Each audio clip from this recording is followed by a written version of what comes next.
ആക്ടിവിറ്റീസിനെ കുറിച്ച് അറിഞ്ഞു. അപ്പൊ ഇത്രയും നാളുള്ള സെഷൻസ് ഒക്കെ എങ്ങനെ ഉണ്ടായിരുന്നു? നല്ലതായിരുന്നോ? നിങ്ങൾക്ക് ബെനിഫിറ്റ്സ് ഒക്കെ ഉണ്ടായി കാണും. ഇപ്പൊ ഞാനൊരു ഫസ്റ്റ് ഇയർ സ്റ്റുഡന്റ് ആയിരുന്നെങ്കിൽ ഡെഫിനറ്റ്ലി ഇത്രയും 3 സെഷൻ ഒക്കെ കഴിയുമ്പോൾ എനിക്ക് എന്തായാലും അത്യാവശ്യം ഒരു നല്ലൊരു ഐഡിയ കിട്ടിയേനെ എല്ലാത്തിനെയും പറ്റി. അപ്പൊ നിങ്ങൾക്കും അതൊക്കെ ഉണ്ടായിട്ടുണ്ടാകുമെന്ന് ഞാൻ വിശ്വസിക്കുന്നു. എന്തേ ചാറ്റ് ബോക്സിലൊക്കെ എന്തെങ്കിലുമൊക്കെ വരട്ടെ. എങ്ങനെ ഉണ്ടായിരുന്നു കഴിഞ്ഞ 3 സെഷൻസ്? ആർക്കും ഒന്നും പറയാനില്ലേ? ഓ സൂപ്പർ ആയിരുന്നു. ഓക്കെ, ഒരാളേലും പറഞ്ഞല്ലോ. ഓക്കെ, അപ്പൊ നമുക്ക് നമ്മുടെ ഇന്നത്തെ സെഷനിലേക്ക് പോകാം. ലാസ്റ്റ് സെഷൻ ആയിരുന്നു, ലാസ്റ്റ് സെഷൻ ആണ് ആക്ടിവിറ്റി പോയിന്റ്സ്. സോ കഴിഞ്ഞ ഏതാ സെഷനില് ഷൈനോ ഒക്കെ ഇങ്ങനെ പറഞ്ഞു ആക്ടിവിറ്റി പോയിന്റ്സിനെ കുറിച്ച്. ഷൈനോയും രാഹുൽ ചേട്ടനും രണ്ടുപേരും ഇങ്ങനെ ആക്ടിവിറ്റി പോയിന്റ്സിനെ കുറിച്ച് ചെറിയ പരാമർശങ്ങളൊക്കെ നടത്തി. അപ്പോ നിങ്ങളുടെ ടീച്ചേഴ്സും ചിലപ്പോൾ പറഞ്ഞു കാണും ആക്ടിവിറ്റി പോയിന്റ്സ് ഇത് അങ്ങനെയാണ് ഇങ്ങനെയാന്നൊക്കെ. അപ്പൊ നിങ്ങൾക്ക് എന്തെങ്കിലും ഒരു ഐഡിയ ഉണ്ടോ ആക്ടിവിറ്റി പോയിന്റ്സിനെ കുറിച്ച്? എന്താണ് ആക്ടിവിറ്റി പോയിന്റ്സ്, എന്തൊക്കെയാണ്, എന്തെങ്കിലും ഒരു ഐഡിയ ഉണ്ടോ നിങ്ങൾക്ക്?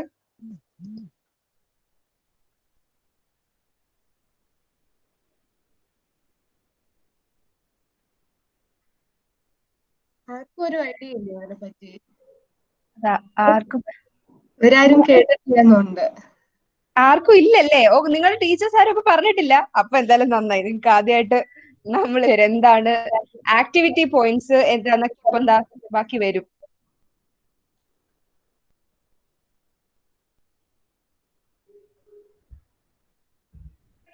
ഓക്കെ, അതിന് മുന്നേ ഞാൻ Nayana from second year IT. എന്റെ കൂടെ റിസ്വാനയും ഉണ്ട്. ഞാനും റിസ്വാനയും കൂടെയാണ് ഈ ടോക്ക് എടുക്കാൻ പോകുന്നത്. അപ്പൊ നമുക്ക് തുടങ്ങാം. ഓക്കെ ചേച്ചി. ആക്ടിവിറ്റി പോയിന്റ് എന്ന് പറഞ്ഞാൽ അതിന്റെ നെയിമിൽ തന്നെ ഉണ്ട് എന്തെങ്കിലും ഒരു ആക്ടിവിറ്റിക്കുള്ള ഒരു പോയിന്റ്. അതാണ് മെയിൻ ആയിട്ട് പറയാനുള്ളത്. അപ്പോ നിങ്ങൾ ഈ 4 ഇയർ ബിടെക് ലൈഫില് അക്കാഡമിക്സിന് മാത്രം ഇമ്പോർട്ടൻസ് കൊടുക്കാതെ നിങ്ങളുടെ എക്സ്ട്രാ കരിക്കുലർ ആക്ടിവിറ്റിക്കും അങ്ങനെ നിങ്ങളുടെ ഉള്ളിലുള്ള പല കഴിവുകളൊക്കെ പുറത്തു കൊണ്ടുവരാൻ വേണ്ടിയിട്ട് ATU മാൻഡേറ്ററി ആയിട്ട് വെച്ചിരിക്കുന്ന ഒന്നാണ് ഈ ആക്ടിവിറ്റി പോയിന്റ് എന്നുള്ളത്. ഈ 4 ഇയറിനുള്ളിൽ നിങ്ങൾക്ക് 100 ആക്ടിവിറ്റി പോയിന്റ് മസ്റ്റ് ആയിട്ട് വേണം. അതിന് 2 ക്രെഡിറ്റ് ഉണ്ട്. ആൻഡ് അതൊരിക്കലും നിങ്ങളുടെ മാർക്കിലോ CGPA ഒന്നും ആഡ് ചെയ്യത്തില്ല. ഈ ക്രെഡിറ്റ് CGPA എന്നുള്ളതൊക്കെ നിങ്ങൾ കഴിഞ്ഞ സെഷനിൽ മീനു മാളവികയൊക്കെ പറഞ്ഞത് കേട്ടിട്ടുണ്ടാവും. എന്തായാലും ഈ സെഷന്റെ ലാസ്റ്റിൽ നമ്മൾ അത് പറയുന്നുണ്ട്. പിന്നെ ഇത് ഈ 100 ആക്ടിവിറ്റി പോയിന്റ് എന്ന് പറയുന്നത് കിട്ടിയില്ലെങ്കിൽ നിങ്ങൾക്ക് ബിടെക് പാസ്സാവാൻ പറ്റില്ല. സെക്കൻഡ് ഇയർ ആവുമ്പോൾ നിങ്ങൾക്ക് നിങ്ങളുടെ ക്ലാസ്സിലേക്ക് ലാറ്ററൽ എൻട്രിക്കാർ വരും. അവർക്ക് ഈ ആക്ടിവിറ്റി പോയിന്റ് എന്ന് പറയുന്നത് 75 ആയിരിക്കും. പിന്നെ ഈ 100 ആക്ടിവിറ്റി പോയിന്റ് എന്നൊക്കെ പറയുന്നതായിട്ട് നിങ്ങൾ ആരും തല ഇറങ്ങുമൊന്നും വേണ്ട. ആദ്യമൊക്കെ എനിക്കിത് കേട്ടപ്പോൾ അങ്ങനെ തോന്നിയിട്ടുണ്ട് ഫസ്റ്റ് ഇയറിൽ ഞാൻ വരുമ്പോൾ. പക്ഷെ ഈ ഒരു സെഷൻ കഴിയുമ്പോൾ നിങ്ങൾക്ക് ഏകദേശം ഒരു ഐഡിയ കിട്ടും ഈ 100 ആക്ടിവിറ്റി പോയിന്റ് എങ്ങനെയൊക്കെ കിട്ടും. കുറച്ച് സിമ്പിൾ ആണല്ലോ എന്നൊക്കെ തോന്നും. എന്ന് വെച്ചിട്ട് അതിനെ മൈൻഡാക്കാതെ വിടരുത്. അങ്ങനെ ഇട്ടാൽ അതും പ്രശ്നമായിരിക്കും. പിന്നെ ഇത് എങ്ങനെയാ കിട്ടുക എന്ന് വെച്ചാൽ നിങ്ങളിപ്പോ ഒരു കോമ്പറ്റീഷനിലോ എന്തെങ്കിലുമൊക്കെ പാർട്ടിസിപ്പേറ്റ് ചെയ്തു, നിങ്ങൾക്ക് അതിനൊരു സർട്ടിഫിക്കറ്റ് എന്തെങ്കിലുമൊക്കെ നിങ്ങളുടെ കയ്യിലൊരു പ്രൂഫ് ഉണ്ടാവും. അത് നിങ്ങളുടെ സ്റ്റാഫ് അഡ്വൈസർ പറയുന്ന ഒരു സമയം ഉണ്ടാവും. ആ സമയത്ത് നിങ്ങൾ കൊണ്ടുപോയിട്ട് സബ്മിറ്റ് ചെയ്യണം. അപ്പൊ അവർ അതിന് കറസ്പോണ്ടിങ് ആയിട്ടുള്ള ആക്ടിവിറ്റി പോയിന്റ് നിങ്ങൾക്ക് അവർ പ്രൊവൈഡ് ചെയ്യും. Nayana next slide. ഇനി എങ്ങനെയൊക്കെയാണ് നമുക്ക് ആക്ടിവിറ്റി പോയിന്റ്, ഏതൊക്കെ വേസിലൂടെ നമുക്കിത് കിട്ടും? മെയിൻലി 6 സെഗ്മെന്റ്സ് ആണ് പറയുന്നത്. National initiatives, sports and games, cultural activities, professional self initiatives, entrepreneurship and innovation, leadership and management. ഇതിൽ ആദ്യത്തെ 3 എന്ന് പറയുമ്പോൾ മെയിൻലി കലാ കായിക രംഗങ്ങളിലൊക്കെ മികച്ച് നിൽക്കുന്നവർക്കൊക്കെ മാക്സിമം യൂട്ടിലൈസ് ചെയ്യാം. അതാണ് മെയിൻലി ഇമ്പോർട്ടൻ്റ് കൊടുക്കുന്നത്. ബാക്കി 3 എന്ന് പറയുമ്പോൾ ടെക്നിക്കലി കുറച്ച് റിലേറ്റഡ് ആണ്. ആദ്യത്തെ 3 സെക്ഷൻ ഞാനായിരിക്കും. പിന്നത്തെ 3 സെക്ഷൻ എന്ന് പറയുന്നത് നയനയായിരിക്കും എക്സ്പ്ലെയിൻ ചെയ്യുന്നത്. Nayana next slide. ഈ ഒരു ടേബിൾ നോക്കുമ്പോൾ ഇതിന്റെ ലെഫ്റ്റ് സൈഡിൽ ആക്ടിവിറ്റി ഹെഡ് എന്ന് കാണാം. അത് നമ്മൾ നേരത്തെ പറഞ്ഞ സെഗ്മെന്റ്സ്. അതിന്റെ നെക്സ്റ്റ് കോളത്തില് അതിൽ ആക്ടിവിറ്റി അതിൽ ഏതൊക്കെ ആക്ടിവിറ്റികൾ വരുന്നു. പിന്നെ ഇതിനെ ഓരോ ലെവലായിട്ട് ഡിവൈഡ് ചെയ്തിട്ടുണ്ട്. ആ ലെവല് ഫസ്റ്റ് എന്ന് പറയുമ്പോൾ കോളേജ് ലെവല്, ലെവല് സെക്കൻഡ് എന്ന് പറയുമ്പോൾ zonal level, third university of state level, fourth national and fifth international level. ഇനി നിങ്ങൾക്ക് ഈ ആക്ടിവിറ്റി പോയിന്റിന് ഞാൻ ഇന്നൊരു കോമ്പറ്റീഷനിൽ പങ്കെടുത്തു എന്ന് കാണിക്കണമെങ്കിൽ അതിനൊരു എന്തെങ്കിലും ഒരു പ്രൂഫ് വേണം. അതാണ് അപ്രൂവൽ ഡോക്യുമെന്റ് എന്ന് പറയുന്നത്. അത് ഏതൊക്കെയാണെന്ന് ഈ ഇതിന്റെ ലാസ്റ്റിൽ പറയും. മെയിൻലി ഇവിടെ A-B കൊടുത്തിരിക്കുന്നത് അത് ഒന്ന് സർട്ടിഫിക്കറ്റും 2 ലെറ്റർ ഫ്രം അതോറിറ്റീസും ആണ്. ഇനി ഈ ഒരു ഇതിൽ നിന്ന് നിങ്ങൾക്ക് എത്രത്തോളം ആക്ടിവിറ്റി പോയിന്റ്സ് മാക്സിമം കിട്ടും എന്നുള്ളതാണ് ആ മാക്സിമം ആക്ടിവിറ്റി പോയിന്റ് കാണിക്കുന്നത്. മിനിമം ഡ്യൂറേഷൻ ഓഫ് ആക്ടിവിറ്റി എന്ന് പറയുമ്പോൾ ചിലതൊക്കെ 4 ഇയറിൽ ഉള്ളതും ചിലത് 1 ഇയറിലൊക്കെ ഉള്ളതായിരിക്കും. അത് കുറച്ചുകൂടി മുന്നിലേക്ക് പോകുമ്പോൾ നയന ടെക്നിക്കൽ റിലേറ്റഡ് ആയിട്ടുള്ള കാര്യങ്ങൾ പറയുമ്പോൾ നിങ്ങൾക്ക് അത് ഒന്നുകൂടെ ക്ലിയർ ആവും. ഇനി ഫസ്റ്റത്തെ സെഗ്മെന്റ് എന്ന് പറയുമ്പോൾ നാഷണൽ ഇനീഷ്യേറ്റീവ്സ് ആൻഡ് പാർട്ടിസിപ്പേഷൻ. അതിൽ NCC NSS ആണ് ഉള്ളത് മെയിൻലി. ഞാൻ കേൾക്കുന്നില്ല നയന പറയുന്നത്. കേക്കാം ആർക്കും ഒരാൾക്ക് കേൾക്കുന്നില്ല എന്ന് പറഞ്ഞു. ഇല്ല, കേൾക്കാം, കുഴപ്പമില്ല. ഓക്കെ, അപ്പോ NCC NSS പറയുമ്പോൾ NCC നമ്മുടെ കോളേജിൽ ഇല്ല, NSS ആണ് ഉള്ളത്. ഇത് 2 ഇയർ അവിടെ നമ്മൾ വർക്ക് ചെയ്യണം. അതിന് ലെവൽ 1 ലെവൽ 2 അങ്ങനെയൊന്നുമില്ല. നിങ്ങൾക്ക് അതിന് ഈ സർട്ടിഫിക്കറ്റോ അല്ലെങ്കിൽ ഈ ലെറ്റർ ഫ്രം അതോറിറ്റീസ് സബ്മിറ്റ് ചെയ്താൽ മാക്സിമം 60 വരെ നിങ്ങൾക്ക് ആക്ടിവിറ്റി പോയിന്റ് കിട്ടും. ഇനി അത് കൂടാതെ അവിടെ നിങ്ങൾക്ക് ഔട്ട്സ്റ്റാൻഡിങ് പെർഫോമൻസ് ഒക്കെ ഉണ്ടായി കഴിഞ്ഞാൽ ഈ 60+20 80 ആക്ടിവിറ്റി പോയിന്റ് വരെ കിട്ടാനുള്ള ചാൻസ് ഉണ്ട്. ദെൻ കെൽവിൻ ചേട്ടൻ എന്തെങ്കിലും പറയുന്നുണ്ടോ? ഇല്ല അല്ലേ? Okay. Then best NSS volunteer ആയി അത് യൂണിവേഴ്സിറ്റി ലെവലില് and participation in national integration camp or pre republic day parade ക്യാമ്പില് പാർട്ടിസിപ്പേറ്റ് ചെയ്താൽ നിങ്ങൾക്ക് ഈ 60+10 activity point total 70 activity point കിട്ടാൻ ചാൻസ് ഉണ്ട്. Then next, best NSS volunteer in state or national level or participation in Republic Day Parade Camp or International Youth Exchange Program. അവിടെയും നിങ്ങൾ participate ചെയ്ത് certificate കിട്ടിയാൽ ഈ 60+20 ആക്ടിവിറ്റി പോയിന്റ് അതായത് 80 activity point വരെ കിട്ടാൻ ചാൻസ് ഉണ്ട്. Next sports and games participation. ഇതിന് രണ്ടിനും ഏകദേശം സെയിം ആണ് ക്രൈറ്റീരിയ എന്ന് പറയുന്നത്. ലെവൽ 1 എന്ന് പറയുമ്പോൾ college level, level 2 zonal level, level 3 university state level അങ്ങനെ. അപ്പൊ നിങ്ങൾ അവിടെ പാർട്ടിസിപ്പേറ്റ് ചെയ്ത് കഴിയുമ്പോൾ 8 ആക്ടിവിറ്റി പോയിന്റ് കിട്ടി ഇപ്പൊ കോളേജ് ലെവൽ ആണെങ്കിൽ. ദെൻ നിങ്ങൾക്ക് അവിടെ ഫസ്റ്റ് പ്രൈസ് ആണെങ്കിൽ ആ 8+10 18 ആക്ടിവിറ്റി പോയിന്റ് കിട്ടും. അത് നിങ്ങളുടെ ലെവൽ ചേഞ്ച് ചെയ്യുന്നതിനനുസരിച്ചിട്ട് അതിന്റെ ആക്ടിവിറ്റി പോയിന്റ് മാറിക്കൊണ്ടിരിക്കും. ഇപ്പോൾ നിങ്ങൾ ലെവൽ ഇപ്പോൾ കോളേജ് കഴിഞ്ഞിട്ട് സോണൽ ലെവൽ എത്തിയെങ്കിൽ നിങ്ങൾക്ക് 8+15 അല്ല കിട്ടുക, 15 ആയിരിക്കും കിട്ടുക. അത് ആദ്യത്തേണ്ടത് ആഡ് ചെയ്ത് വരത്തില്ല. അതേപോലെ ഇപ്പോൾ ഗെയിംസ് ആയാലും അങ്ങനെ തന്നെയാണ്. അവിടെ നിങ്ങൾക്ക് സർട്ടിഫിക്കറ്റ് ആണ് അപ്രൂവൽ ഡോക്യുമെന്റ് 1 ഇയറിലുള്ളതാണ്. ഇപ്പൊ ഫസ്റ്റ് ഇയർ അത് കഴിഞ്ഞു, സെക്കൻഡ് ഇയറിൽ വീണ്ടും നിങ്ങൾ പാർട്ടിസിപ്പേറ്റ് ചെയ്ത് ഫസ്റ്റ് പ്രൈസ് ഒക്കെ കിട്ടിയാൽ വീണ്ടും സെക്കൻഡ് ഇയറിൽ കിട്ടും. അങ്ങനെയാണ്. പിന്നെ കൾച്ചറൽ ആക്ടിവിറ്റീസിൽ music, performing arts, literary arts. Okay, അതിനിടയിൽ ഒരു പോയിന്റ് എന്ന് പറഞ്ഞാൽ ഈ ലെവൽ 4 ആൻഡ് ലെവൽ 5 നിങ്ങൾ വിൻ ചെയ്തു ഇന്റർനാഷണൽ ആൻഡ് നാഷണൽ ലെവലില് വിൻ ചെയ്താൽ നിങ്ങൾക്ക് അവിടെ മാക്സിമം നിങ്ങൾക്ക് കിട്ടാനുള്ളത് 60 ആണ്. ആൻഡ് അത് 80 വരെ പോകാം, ചാൻസ് ആണ്. അല്ലാതെ മസ്റ്റ് ആയിട്ട് 80 വരെ കിട്ടുമെന്ന് നമുക്ക് പറയാൻ പറ്റില്ല. 60 വരെ നിങ്ങൾക്ക് മസ്റ്റ് ആയിട്ട് കിട്ടുമെന്ന് പറയാം. നെക്സ്റ്റ് ഇതേപോലെ തന്നെയാണ് മ്യൂസിക്കും പെർഫോമിംഗ് ആർട്സ്, ലിറ്റററി ആർട്സിന്റെ കേസും. നിങ്ങൾക്ക് ലെവൽ ഫസ്റ്റ് ആണെങ്കിൽ 8, ദെൻ അവിടെ ഫസ്റ്റ് പ്രൈസ് കിട്ടിയ 8+10 18 അങ്ങനെ ഓരോ ഏത് ലെവല് ചേഞ്ച് ചെയ്യുന്നതനുസരിച്ചിട്ട് നിങ്ങളുടെ ആക്ടിവിറ്റി പോയിന്റ് അതനുസരിച്ച് കൂടും. ഇവിടെ അതേപോലെ ലെവൽ 4 ആൻഡ് ലെവൽ 5 വിൻ ചെയ്താൽ നിങ്ങൾക്ക് 80 ആക്ടിവിറ്റി പോയിന്റ് വരെ കിട്ടാനുള്ള ചാൻസ് ഉണ്ട്. ഇത്രയും പോർഷൻ ആണ് ഞാൻ എക്സ്പ്ലെയിൻ ചെയ്തത്. ബാക്കി ഇനി നയന നിങ്ങൾക്ക് എക്സ്പ്ലെയിൻ ചെയ്തു തരും. ഓക്കെ, അപ്പൊ കേൾക്കാലോ അല്ലേ എല്ലാവർക്കും? ആടാ, കേൾക്കാം. ഓക്കെ, അപ്പോ ഇത്രയും നേരം റിസ്വാന നമ്മുടെ കലാകായികപരമായിട്ടുള്ള രീതിയിൽ എങ്ങനെയൊക്കെ ആക്ടിവിറ്റി പോയിന്റ്സ് കിട്ടാന്നുള്ള പറഞ്ഞു. അപ്പൊ ഇനി കുറച്ച് ടെക്നിക്കൽ റിലേറ്റഡ് ആയിട്ടുള്ള വഴികളിലൂടെ നിങ്ങൾക്ക് എങ്ങനെ ആക്ടിവിറ്റി പോയിന്റ് കിട്ടാൻ നോക്കാം. അപ്പൊ അത് ആദ്യത്തെ ഒരു കാര്യമാണ് പ്രൊഫഷണൽ സെൽഫ് ഇനിഷ്യേറ്റീവ്സ്. അതില് ആദ്യമായിട്ട് വരുന്നതാണ് ടെക് ഫെസ്റ്റും ടെക് ക്വിസും. അതായത് നിങ്ങളൊരു ടെക് ഫെസ്റ്റിനൊക്കെ പോയി കഴിഞ്ഞാൽ സെയിം ഈ പറഞ്ഞ പോലെ ഓരോ ലെവലായിട്ട് നിങ്ങൾക്ക് പോയിന്റ് കിട്ടും. 10 point, 20 point, 30 point, 40 point, 50 point, അങ്ങനെ പോയിന്റ്സ് നമ്മൾ ഇവിടെ പറഞ്ഞ അതേ ക്രൈറ്റീരിയ വെച്ചിട്ട് പോകും. നിങ്ങൾ ഇതിന് സർട്ടിഫിക്കറ്റ് കൊടുത്താൽ മതി. മാക്സിമം നിങ്ങൾക്ക് 50 പോയിന്റ്സ് കിട്ടത്തുള്ളൂ. പക്ഷെ ഇവിടെ വരുന്ന ഒരു ഡിഫറൻസ് എന്താന്ന് വെച്ചാല് നിങ്ങൾക്ക് കാണാം ഈ കോളം ഫുൾ ബ്ലാങ്ക്. ഇവിടെ പക്ഷെ ചെയ്തിട്ടുണ്ട് 2 ഇയർ 1 ഇയർ എന്നൊക്കെ. അതായത് ഇവിടെ ഇപ്പോ സ്പോർട്സ് എന്ന് പറഞ്ഞ് നോക്കിക്കഴിഞ്ഞാൽ 1 ഇയറിൽ നിങ്ങൾക്ക് കിട്ടാവുന്ന മാക്സിമം പോയിന്റ് ആണ് 60. അതായത് നിങ്ങളിപ്പോ ഫസ്റ്റ് ഇയറിൽ നിങ്ങൾ ഈ പറയുന്ന പോലെ യൂണിവേഴ്സിറ്റി ലെവലും സോണൽ ലെവലിൽ കയറി നിങ്ങൾക്ക് മാക്സിമം 60 പോയിന്റ് വരെ എത്തും 1 ഇയറിൽ.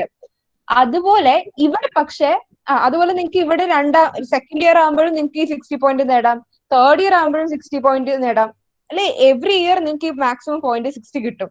പക്ഷെ ഇവിടെ അങ്ങനെയല്ല.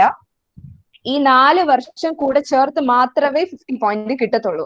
അതായത് ഈ 4 വർഷം കൂടെ ചേർത്തേ നിങ്ങൾക്ക് 50 കിട്ടത്തുള്ളൂ. ഇപ്പൊ ആദ്യത്തെ വർഷം നിങ്ങൾ 10 പോയിന്റ് കിട്ടി, രണ്ടാമത്തെ വർഷം 20 കിട്ടി, മൂന്നാമത്തെ വർഷം 30 കിട്ടിയെങ്കിൽ മാക്സിമം നിങ്ങൾക്ക് ആഡ് ചെയ്ത് നോക്കുമ്പോൾ കിട്ടുക ഇത് 60. പക്ഷെ നമുക്ക് ഇവിടെ തന്നിരിക്കുന്ന 50 ആണ്.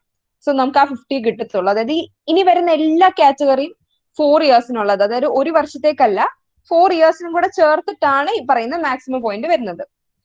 ഇനി അടുത്തത് നിങ്ങൾക്ക് കിട്ടാൻ ചാൻസ് ഉള്ള ഒരു സംഭവമാണ് മൂക്ക് വിത്ത് ഫൈനൽ അസസ്മെന്റ് സർട്ടിഫിക്കറ്റ്. എന്ന് വെച്ചാൽ നമ്മുടെ ഓൺലൈൻ കോഴ്സ്. ഒരു ഓൺലൈൻ കോഴ്സ് ചെയ്താൽ 50 പോയിന്റ് കിട്ടും. പക്ഷെ ഇപ്പൊ നമ്മുടെ ഇതില് നമ്മുടെ ടീച്ചേഴ്സ്, നിങ്ങളുടെ ഡിപ്പാർട്ട്മെന്റിന്റെ നിങ്ങളുടെ ടീച്ചേഴ്സ് പ്രിസ്ക്രൈബ് ചെയ്യുന്ന കുറച്ച് സെറ്റ് ഓഫ് ഓൺലൈൻ കോഴ്സസ് ഉണ്ട്. അത് ചെയ്താൽ മാത്രമേ പോയിന്റ്സ് കിട്ടത്തുള്ളൂ. അത് മിക്കവാറും NPTEL കോഴ്സസ് ആയിരിക്കും. നമ്മളല്ലാതെ ഈ കോഴ്സറ, യുഡെമി പോലത്തെ ഒരുപാട് കോഴ്സ് ചെയ്യുന്ന സൈറ്റ്സ് ഉണ്ട്. പക്ഷെ അത് ചെയ്താൽ നമുക്ക് പോയിന്റ് കിട്ടത്തില്ല. NPTEL കോഴ്സ് ചെയ്താൽ മാത്രമേ പോയിന്റ് കിട്ടത്തുള്ളൂ. അങ്ങനെ ഒരു കോഴ്സിന്റെ പോയിന്റ് മാത്രമേ കിട്ടത്തുള്ളൂ. മാക്സിമം കാണാം 50 പോയിന്റ് ആണ്. ഇപ്പൊ നിങ്ങൾ 2 കോഴ്സ് ചെയ്തു എന്ന് പറഞ്ഞ് 2 കോഴ്സിന്റെ ചേർത്ത് 50 + 50 100 കിട്ടില്ല എന്നും പറഞ്ഞ് നിങ്ങൾ ആരും കോഴ്സ് ഒന്നും ചെയ്യാതിരിക്കരുത്. കോഴ്സ് ഒക്കെ നമുക്ക് നമ്മുടെ സ്കിൽ ഡെവലപ്മെന്റ് നമ്മൾ ഒരുപാട് യൂസ് ചെയ്യുന്ന ഒരു സംഭവമാണ് കോഴ്സ്. മിക്കവരും കോഴ്സ് ചെയ്തിട്ടാണ് പുതിയ പുതിയ കാര്യങ്ങളൊക്കെ പഠിക്കുന്നത്. അപ്പൊ നിങ്ങൾ ഒരിക്കലും ആക്ടിവിറ്റി പോയിന്റ് മനസ്സിൽ കൊണ്ടുകൊണ്ട് ഒരിക്കലും കോഴ്സ് ചെയ്യരുത്. നിങ്ങൾക്ക് ഇൻട്രസ്റ്റ് ഉള്ള ടോപ്പിക്കിൽ നിങ്ങൾ കോഴ്സ് ചെയ്യുക. അല്ലാതെ ആക്ടിവിറ്റി പോയിന്റ് കിട്ടത്തില്ല, ഞാൻ ഒരെണ്ണം ചെയ്തു കഴിഞ്ഞു, ഇനിയിപ്പോ എനിക്ക് ആക്ടിവിറ്റി പോയിന്റ് കിട്ടത്തില്ല, അതുകൊണ്ട് ഞാൻ മറ്റു ചെയ്യുന്നില്ല, അങ്ങനൊന്നും ഒരിക്കലും ചിന്തിക്കരുത്. നമ്മളെപ്പോഴും എന്താ പറയാ, നമുക്ക് വേണ്ട കാര്യങ്ങൾ ചെയ്യുന്നതിലൂടെ നമുക്ക് എപ്പോഴും ആക്ടിവിറ്റി പോയിന്റ് കയ്യിൽ ഓട്ടോമാറ്റിക്കലി വന്നോളും. നിങ്ങൾ മൊത്തം സെഷൻ കഴിയുമ്പോൾ തന്നെ കാണിച്ചു തരാം എങ്ങനെ 100 പോയിന്റ് നിങ്ങൾക്ക് എളുപ്പത്തിലൊക്കെ കിട്ടുന്നു. സോ നിങ്ങൾ ധാരാളം കോഴ്സ്, നിങ്ങളുടെ ഇൻട്രസ്റ്റഡ് ഫീൽഡിൽ നിങ്ങൾ കോഴ്സസ് ചെയ്യുക. ആക്ടിവിറ്റി പോയിന്റ് അത് വെച്ച് ബോദർ ചെയ്യേണ്ട. പിന്നെ നിങ്ങളുടെ ടീച്ചേഴ്സ് പറയുന്ന ഒരു NPTEL കോഴ്സ് ഒക്കെ ചെയ്യുന്നത് നല്ലതാണ് നിങ്ങളുടെ അക്കാഡമിക്സിന് വേണ്ടിയിട്ട്. അങ്ങനെ നിങ്ങൾക്ക് ഒരു 50 പോയിന്റ് ഇവിടുന്ന് കിട്ടും ഈ 4 വർഷത്തെയും കൂടെ. ഇനി അടുത്തത് competitions conducted by professional societies. നമ്മുടെ technical societies like CSI, IEEE പോലത്തെ ടെക്നിക്കൽ സൊസൈറ്റീസ് കണ്ടക്ട് ചെയ്യുന്ന കോമ്പറ്റീഷൻസിൽ വിൻ ചെയ്താലും ഇതുപോലെ പോയിന്റ് കിട്ടും. അവിടെയും സെയിം 10, 15, 20 അങ്ങനെ അങ്ങനെ ഓരോരോ സെഷൻ പോയിന്റ് കിട്ടും. മാക്സിമം 40 പോയിന്റ് ആണ് നിങ്ങൾക്ക് ഇവിടുന്ന് കിട്ടുന്നത്. ഇനി അടുത്തതും നിങ്ങൾക്ക് കിട്ടാൻ വളരെ ചാൻസ് ഉള്ള ഒരു സംഭവമാണ് നമ്മുടെ ഇപ്പോഴത്തെ ഈ ഓൺലൈൻ സിനാരിയോയില് വെബിനാർസ് എത്രത്തോളമാണോ നടക്കുന്നത്. നിങ്ങൾ കുറച്ചുകൂടെ നാളുകൂടെ പോയി കഴിയുമ്പോൾ മനസ്സിലാവും എല്ലാ ടെക്നിക്കൽ സൊസൈറ്റീസ് ഇങ്ങനെ വാശിക്ക് വെബിനാർ നടത്തുമായിരിക്കും. അപ്പൊ ഇപ്പൊ വെബിനാർസ് ഇങ്ങനെ നടക്കുന്ന പോലെയാണ് ശരിക്കും കോണ്ടാക്ട് ക്ലാസ് തുടങ്ങി കഴിയുമ്പോൾ വർക്ക്ഷോപ്പ് നടക്കുന്നത്. നമ്മുടെ കോളേജിലെ ടെക്നിക്കൽ സൊസൈറ്റീസ് ആണെങ്കിലും ബാക്കി ചുറ്റുമുള്ള കോളേജിലെ ടെക്നിക്കൽ സൊസൈറ്റീസ് ആണെങ്കിലും ചാറ പറ കുറെ വർക്ക്ഷോപ്പ് നടത്തും. നമ്മളൊക്കെ പോയി അറ്റൻഡ് ചെയ്യുകയും ചെയ്യും. അങ്ങനെ വർക്ക്ഷോപ്പ് അറ്റൻഡ് ചെയ്താൽ പോയിന്റ് ഉണ്ട്. അത് പക്ഷേ വരുമ്പോൾ IITസും NITസും നടത്തുന്ന വർക്ക്ഷോപ്പ് ആണെങ്കിൽ 15 പോയിന്റ്സ് കിട്ടും. അങ്ങനെ 2 വട്ടം 30 പോയിന്റ് നേടാം. പിന്നെ KTU, നമ്മുടെ KTUയുടെ അടിയിലുള്ള കോളേജസ്, നമ്മുടെ പോലത്തെ കോളേജസ് ഒക്കെ ആണെങ്കിൽ 6 പോയിന്റ്സ് കിട്ടത്തുള്ളൂ. അങ്ങനെ 2 വട്ടം 12 പോയിന്റ്സ്. ഇവിടെ ഞാൻ ഓൺലൈൻ കോഴ്സ് പറഞ്ഞ സെയിം കാര്യം ആണ് പറയുന്നത്. നിങ്ങൾ ഒരിക്കലും വർക്ക്ഷോപ്പ് പോയിന്റ് കഴിഞ്ഞു എന്നും പറഞ്ഞ് നിങ്ങൾ വർക്ക്ഷോപ്പ് ഒന്നും അറ്റൻഡ് ചെയ്യാതിരിക്കരുത്. നിങ്ങൾക്ക് പഠിക്കാൻ ആഗ്രഹം ഉണ്ടെങ്കിൽ നിങ്ങൾ ചെയ്യുക. വർക്ക്ഷോപ്പ് ഒരിക്കലും ആക്ടിവിറ്റി പോയിന്റ് എന്ന് പറയുന്ന മനസ്സിൽ വെച്ചുകൊണ്ട് ഒന്നിനെ നിങ്ങൾ കാണണ്ട. ശരിക്കും പറഞ്ഞാൽ നിങ്ങൾ ചെയ്യുന്ന കാര്യത്തിനുള്ളിൽ കൂടെ നിങ്ങൾക്ക് ആക്ടിവിറ്റി പോയിന്റ് കിട്ടും. സോ അങ്ങനെ നിങ്ങൾക്ക് ഇവിടുന്ന് ശരിക്കും പറഞ്ഞാൽ വർക്ക്ഷോപ്സിലൂടെ നിങ്ങൾക്ക് നല്ല ആക്ടിവിറ്റി പോയിന്റ് കിട്ടാൻ ചാൻസ് ഉണ്ട്. അതുപോലെ നമ്മുടെ കോളേജിന്റെ ഡിപ്പാർട്ട്മെന്റൽ വർക്ക്ഷോപ്സ് വരും. ആഗ്നയുടെ ടൈമിൽ ITയുടെ വർക്ക്ഷോപ്പ്, ECയുടെ വർക്ക്ഷോപ്പ്. ആ വർക്ക്ഷോപ്പിൽ നിന്ന് നിങ്ങൾക്ക് നല്ലൊരു പോയിന്റ് കിട്ടും. അതെന്തോ ഒരു വർക്ക്ഷോപ്പ് അറ്റൻഡ് ചെയ്താൽ തന്നെ എന്തോ 50 പോയിന്റ്സ് ആണ്. അത് കൂടാതെ അതിന്റെ കൂടെ ഹാക്കത്തോൺ കാണും. ഹാക്കത്തോൺ പാർട്ടിസിപ്പേറ്റ് ചെയ്ത് എക്സ്ട്രാ കിട്ടും, വിൻ ചെയ്താൽ കിട്ടും. സോ ഒരു 30 to 40 പോയിന്റ്സ് നമ്മുടെ ഡിപ്പാർട്ട്മെന്റ് വർക്ക്ഷോപ്പ് എന്നും കിട്ടും. ഇനി അടുത്തത് paper presentation. Paper presentation IIT NITസിലാണെങ്കിൽ 20 പോയിന്റും അങ്ങനെ 2 വട്ടം ചെയ്ത് 40 പോയിന്റ് കിട്ടും. പിന്നെ ഒരു സർട്ടിഫിക്കറ്റ് ഓഫ് റെക്കഗ്നീഷൻ ഉണ്ടെങ്കിൽ ഒരു 10 പോയിന്റ് എക്സ്ട്രാ കിട്ടും. ഇനി അത് KTO കോളേജസിലാണെങ്കിൽ 8 പോയിന്റും 2 വട്ടം ചേർത്ത് 16ഉം ഒരു എക്സ്ട്രാ 2 പോയിന്റും കിട്ടും. നമ്മളിവിടെ പേപ്പർ പറഞ്ഞ പോലെ പോസ്റ്റർ പ്രസന്റേഷൻ ആണെങ്കിൽ IIT NITസിൽ 10 പോയിന്റും 2 വട്ടം കൂടെ ചേർത്ത് 20, അങ്ങനെ KTയിലാണെങ്കിൽ 4 പോയിന്റും 2 വട്ടം കൂടെ ചേർത്ത് 8 പോയിന്റും പിന്നെ ഒരു അഡീഷണൽ 2.4 സർട്ടിഫിക്കറ്റ് ഓഫ് റെക്കഗ്നിഷൻ. ഇനി ഈ ഒരു സെഷനിൽ ഒരു 3 കാര്യങ്ങളും കൂടെ ഉണ്ട്. അതിൽ ആദ്യത്തെയാണ് ഇന്റേൺഷിപ്പ്.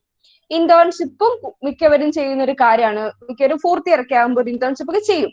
അങ്ങനെ ഒരു 5 full day internship, at least 5 full day internship ചെയ്ത് കഴിഞ്ഞാൽ നിങ്ങൾക്ക് ഒരു 20 പോയിന്റ്സ് കിട്ടും. ആൻഡ് ഇവിടെ വരുമ്പോൾ നിങ്ങൾക്ക് കാണാം നമ്മുടെ കാറ്റഗറീസ് ഒക്കെ മാറി തുടങ്ങി. A ആയിരുന്ന സ്ഥലങ്ങൾ ABD ഒക്കെ ആയി. ഇനി എന്താണ് ABCD ഒക്കെ നോക്കാം. A എന്ന് പറയുന്നത് സർട്ടിഫിക്കറ്റ്, B എന്ന് പറയുന്നത് letter from authorities, C appreciation recognition letter, D documentary evidence. So നിങ്ങൾ ഇന്റേൺഷിപ്പ് ചെയ്ത് കഴിയുമ്പോഴേക്കും നിങ്ങൾക്ക് കിട്ടുന്ന സർട്ടിഫിക്കറ്റും നിങ്ങൾ ചെയ്ത അതോറിറ്റീസിൽ നിന്ന് ഒരു ലെറ്റർ ഉണ്ടെങ്കിൽ മാത്രമേ നിങ്ങൾക്ക് 20 പോയിന്റ് കിട്ടത്തുള്ളൂ. അങ്ങനെ നിങ്ങൾക്ക് ഒരു വർഷം ഒരു 20 ഇന്റേൺഷിപ്പ് ചെയ്ത 4 വർഷം കൂടെ ചേർത്ത് 20 പോയിന്റ് അവിടെ കിട്ടും. ഇനി വരുന്നത് നമുക്ക് എല്ലാവർക്കും ഇൻട്രസ്റ്റ് ഉള്ള ഒരു സംഭവമാണ് ഐവിക്ക് പോയാലും കിട്ടും ഒരു 5 പോയിന്റ്. പക്ഷെ അത് KTU കുറച്ചുകൂടെ കൂട്ടി വെക്കേണ്ടായിരുന്നു എന്നാണ് എന്റെ ഒരു അഭിപ്രായം. കൂട്ടി വെച്ചിരുന്നെങ്കിൽ നമുക്ക് എല്ലാവർക്കും കുറച്ചുകൂടെ പോയിന്റ് അവിടെ നിന്ന് വരായിരുന്നു. പക്ഷെ 5 വെച്ചുള്ളൂ എന്തുകൊണ്ടോ. അങ്ങനെ 2 വട്ടം നമുക്ക് ഐവിക്ക് പോയാൽ 5 ചേർത്ത് 10 പോയിന്റ് കിട്ടും. ഇനി ഫോറിൻ ലാംഗ്വേജ് സ്കിൽ എക്സാംസ് ഉണ്ട്, IELTS പോലത്തെ എക്സാംസ് ഒക്കെ കഴിഞ്ഞാൽ നിങ്ങൾക്ക് 50 പോയിന്റ് കിട്ടും. ഇപ്പൊ ഞാൻ പറഞ്ഞതിലെ ഒരു സെക്ഷനേ കഴിഞ്ഞിട്ടുള്ളൂ. പക്ഷെ ഈ ഒരു സെക്ഷൻ എടുത്താൽ തന്നെ നിങ്ങൾക്ക് 100 പോയിന്റ്സ് നല്ല എളുപ്പത്തിൽ കിട്ടും. മിക്കവരും നോക്കിക്കഴിഞ്ഞാൽ ഇന്റേൺഷിപ്പ് മിക്കവരും ചെയ്യാറുണ്ട്. ഒരു 20 പോയിന്റ് ഇന്റേൺഷിപ്പ് എന്ന് കിട്ടും. ഐവിക്ക് പോയി ഒരു 5 പോയിന്റ്സ് കിട്ടും. ഇപ്പൊ തന്നെ 25 ആയി ഇവിടുന്ന്.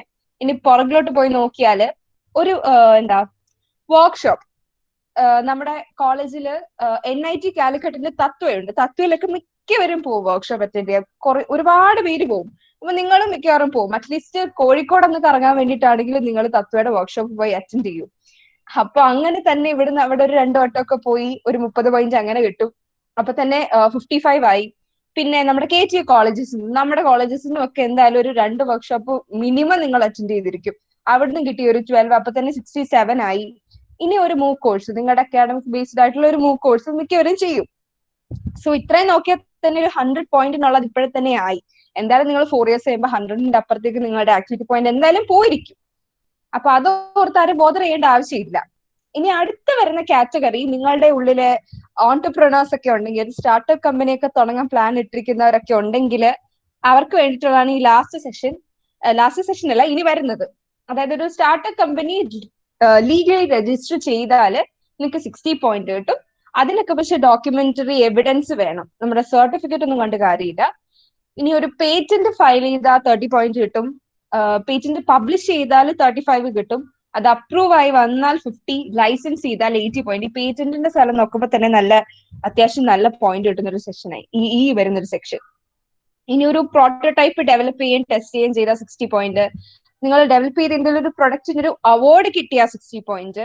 പിന്നെ ഒരു ഇന്നോവേറ്റീവ് ടെക്നോളജി, യൂസേഴ്സ് യൂസ് ചെയ്യുന്ന എന്തെങ്കിലും ഒരു ഇന്നോവേറ്റീവ് ടെക്നോളജീസ് ഡെവലപ്പ് ചെയ്ത ഒരു 60 പോയിന്റ് കിട്ടും. ഇനി വെഞ്ചർ ക്യാപിറ്റൽ കിട്ടിയാൽ, നിങ്ങൾ സൂര്യരൈ പോർട്ടർ ഫിലിമിലൊക്കെ കേട്ടിട്ടുള്ള ഒരു പേരല്ലേ വെഞ്ചർ ക്യാപിറ്റൽ, അത് വേറൊന്നുമല്ല. ഫണ്ടിങ് കിട്ടിയാല് എത്രയാ 80 പോയിന്റ്സ് കിട്ടും.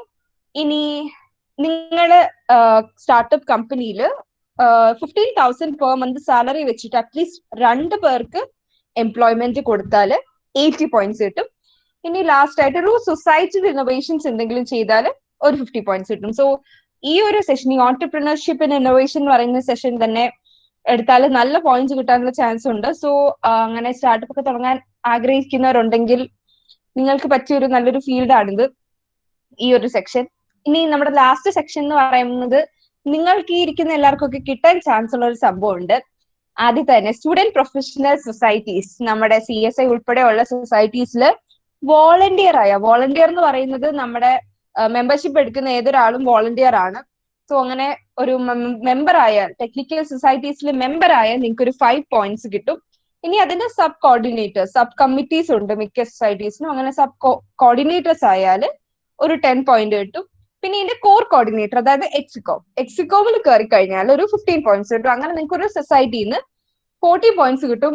ആൻഡ് ഇവിടെയും ഞാൻ പറയുന്നു, ലാസ്റ്റ് ടോക്കിന് ഷൈനോ പറഞ്ഞായിരുന്നു ടെക്നിക്കൽ സൊസൈറ്റീസ് ഒരു ആക്ടിവിറ്റി പോയിന്റ്സിനുള്ള ഒരു കാര്യമാണോ? Still the answer is no. ഒരിക്കലും ടെക്നിക്കൽ സൊസൈറ്റീസ് ആക്ടിവിറ്റി പോയിന്റ്സിന് വേണ്ടിയിട്ടുള്ള ഒരു കാര്യമല്ല. നിങ്ങൾ ആ ഒരു അപ്രോച്ചിന് ഒരു ടെക്നിക്കൽ സൊസൈറ്റീസിനെ കാണരുത്. നിങ്ങളുടെ സ്കിൽസ് ഡെവലപ്പ് ചെയ്യാനും നിങ്ങൾ കുറച്ചുകൂടെ എന്താ പറയാ നിങ്ങളെ കുറച്ചുകൂടെ സ്കിൽഫുൾ ആക്കാനും ഹെൽപ്പ് ചെയ്യുന്ന ഒരു സ്ഥലമാണ് ഒരു ടെക്നിക്കൽ സൊസൈറ്റി. സോ നിങ്ങൾ അതിൽ വർക്ക് ചെയ്താല് നിങ്ങൾ ചെയ്യുന്നതിനനുസരിച്ച് നിങ്ങളുടെ പോക്കറ്റിൽ ഓൾറെഡി നന്നായിട്ട് ആക്ടിവിറ്റി പോയിന്റ്സ് വന്ന് ചേർന്നോളൂ. നമ്മൾ ബോധറായിട്ടൊരു കാര്യമല്ല. അല്ലാതെ ആക്ടിവിറ്റി പോയിന്റ് മനസ്സിൽ കണ്ടുകൊണ്ട് ടെക്നിക്കൽ സൊസൈറ്റീസിൽ ചേരാതെ, അതിൽ ചേരുമ്പോൾ തന്നെ നിങ്ങൾക്ക് എന്താ പറയാ അതിനു വേണ്ടി വർക്ക് ചെയ്യുമ്പോഴേക്കും നമ്മൾ മനസ്സറിഞ്ഞ് വർക്ക് ചെയ്താൽ എന്തായാലും നമുക്ക് ആക്ടിവിറ്റി പോയിന്റ്സ് കിട്ടിക്കോളും. ഇനി അടുത്തത് കോളേജ് അസോസിയേഷൻ ചാപ്റ്റേഴ്സ്. അതായത് നമ്മുടെ കോളേജിൽ എല്ലാ കോളേജസിലും ഡിപ്പാർട്ട്മെന്റ് അസോസിയേഷൻസ് ഉണ്ട്. മെക്കാനിക്കൽ അസോസിയേഷൻ, IT അസോസിയേഷൻ, അങ്ങനെയൊക്കെ ഉണ്ട്. അങ്ങനെ അതിന് ആക്ച്വലി 15, 10, 5 ഇതേ സെയിം പാറ്റേണിൽ പോയിന്റ് കിട്ടും. പക്ഷേ നമ്മുടെ കോളേജിൽ ഇത് കിട്ടത്തില്ല ആർക്കും. വേറൊന്നുമല്ല, നമ്മുടെ കോളേജസിന് അസോസിയേഷൻ ഉണ്ടെങ്കിൽ പോലും അത് ഹെഡ് ചെയ്യുന്നത് അതാത് ഡിപ്പാർട്ട്മെന്റ് റെപ്രസെന്റേറ്റീവ് ആണ്. നമ്മുടെ ഇലക്ഷന് ഒരു ഡിപ്പാർട്ട്മെന്റ് റെപ്രസെന്റേറ്റീവ് എലക്റ്റഡ് ആയിട്ട് വരും.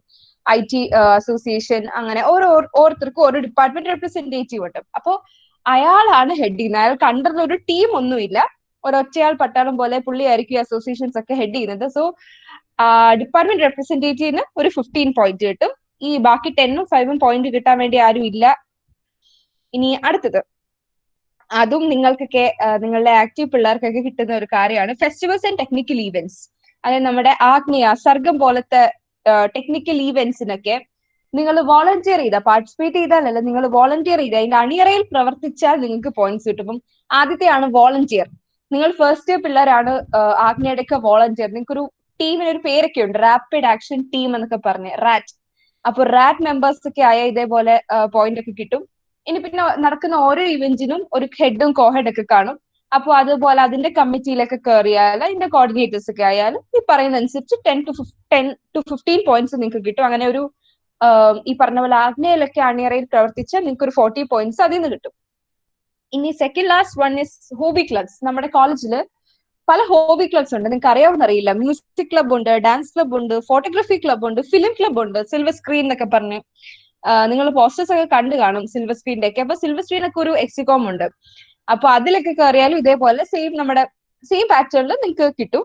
ഇനി last one, elected student representatives. അതായത് നമ്മുടെ ഇലക്ഷന് കാൻഡിഡേറ്റ് ആയിട്ട് നിന്ന് മത്സരിച്ച് ജയിച്ച ആൾക്കാർക്ക് ഇതുപോലെ പോയിന്റ് ഉണ്ട്. അത് ചെയർമാൻ ആണെങ്കിൽ 30 പോയിന്റ്സ്, സെക്രട്ടറി ആണെങ്കിൽ 25 പോയിന്റ്സ്. ഇനി അതർ കൗൺസിൽ മെമ്പേഴ്സ്, നമ്മുടെ arts club secretary, magazine editor പോലത്തെ ബാക്കി മെമ്പേഴ്സും 15 പോയിന്റ് ഉണ്ട്. ആൻഡ് ഈ പറഞ്ഞ ഇവിടെ ഒരു ക്ലാഷ് വരും. നമ്മുടെ കോളേജ് അസോസിയേഷൻ ചാപ്റ്ററിലും ഡിപ്പാർട്ട്മെന്റ് റെപ്രസെന്റേറ്റീവ് ഉണ്ട്. ഇവിടെ രണ്ടും ഒരു ക്ലബ്ബായിട്ട് അങ്ങനെ 15, 30 കിട്ടത്തില്ല. പക്ഷെ എല്ലാം കൂടെ ക്ലബ്ബായിട്ട് 15 ആണെന്നാണ് രൂപം. സോ അങ്ങനെ എലക്ഷൻ ജയിച്ചാലും കിട്ടും ഒരു മാക്സിമം 60 പോയിന്റ്. സോ ഇതാണ് നമ്മുടെ ആക്ടിവിറ്റി പോയിന്റിന്റെ സെഷനിൽ. താഴെ ഉള്ളത് ലെവൽസ് ആണ്. അത് നമ്മൾ ഓൾറെഡി പറഞ്ഞ കാര്യമാണ്, അപ്രൂവൽ ഡോക്യുമെന്റ്സും. സോ ആക്ടിവിറ്റി പോയിന്റ്സ് ഇത്രയേ ഉള്ളൂ. ഇനി ഇത് കഴിഞ്ഞിട്ട് നമ്മുടെ സെക്കൻഡ് സെഷനിൽ മീനു മാളവിക പറഞ്ഞായിരുന്നു ക്രെഡിറ്റിന്റെ കുറച്ച് കാര്യം ലാസ്റ്റ് ഇതിൽ പറയുന്നു. അയ്യോ, ആരെങ്കിലും ഇതിൽ പറയുന്നില്ല? ഇല്ലടാ, ഇല്ല. ഓക്കെ. സോ ക്രെഡിറ്റിന്റെ കാര്യം ബാക്കി പറയും ഇങ്ങനെ പറഞ്ഞു. സോ ബാക്കി നമ്മൾ ക്രെഡിറ്റ് കൊണ്ട് നമ്മൾ എന്താണ് യൂസേജ് എന്നൊക്കെ ഉള്ളത് ഇനി വരുന്ന സെഷനിലല്ല, ബാക്കി ഇപ്പൊ റിസ്വാന കണ്ടിന്യൂ ചെയ്യും. സോ ആക്ടിവിറ്റി പോയിന്റ് ഇവിടെ കൊണ്ട് തീർന്നു. നിങ്ങൾക്ക് നോക്കിയേ കാണാം 32 ഡിഫറെന്റ് ഓപ്ഷൻസ് ഉണ്ട്. ഈ 32 ഡിഫറെന്റ് ഓപ്ഷൻസിൽ നിങ്ങൾക്ക് എന്തായാലും ഒരു 5ഓ 10ഓ നിങ്ങളുടെ ഇൻട്രസ്റ്റഡ് ഫീൽഡ് ഉണ്ടാവും. അതുവഴി നിങ്ങൾക്ക് എന്തായാലും ഈ 4 വർഷം കൊണ്ട് 100 പോയിന്റ് കിട്ടും. നിങ്ങളുടെ ആഗ്രഹത്തിനനുസരിച്ച്, നിങ്ങളുടെ ഇഷ്ടത്തിനനുസരിച്ച് ഓരോ കാര്യങ്ങൾ ചെയ്യുമ്പോൾ നിങ്ങൾക്ക് തനിയെ ആക്ടിവിറ്റി പോയിന്റ് വന്നോളൂ. അത് ഓർത്ത് ആരും ബോധർ ചെയ്യേണ്ട ആവശ്യമില്ല സത്യം പറഞ്ഞ. ബട്ട് അത് മൈൻഡിൽ വെച്ചേക്കുക, ആക്ടിവിറ്റി പോയിന്റ് 100 വേണമെന്നുള്ളത്. അതിന് വേണ്ടിയിട്ടായിട്ട് ഒന്നും ചെയ്യുന്നതിന് നല്ലത് നിങ്ങൾക്ക് ഇഷ്ടമുള്ള കാര്യം ചെയ്ത് നമുക്ക് വേണ്ടത് നേടുന്നതല്ലേ. സോ ഇത്രയാണ് നമ്മുടെ ആക്ടിവിറ്റി പോയിന്റ് ഉള്ളത്. ഇത്രയും പോർഷനിൽ എന്തെങ്കിലും ഡൗട്ട് ഉണ്ടെങ്കിൽ, ഈ പറഞ്ഞ ഏതെങ്കിലും കാറ്റഗറി എങ്ങനെയാ കിട്ടുന്നത് അതിനെപ്പറ്റി എന്തെങ്കിലും ഡൗട്ട് ഉണ്ടെങ്കിൽ ഇപ്പൊ ചോദിക്കാം. 4 വർഷം കൂടി ഇന്റഗ്രേഷൻ 100 മതി. 4 വർഷം കൂടി 100 മതി. എല്ലാം കൂടെ ചേർത്ത് 4 വർഷം കൊണ്ട് 100 ഉണ്ടാക്കിയാൽ മതി.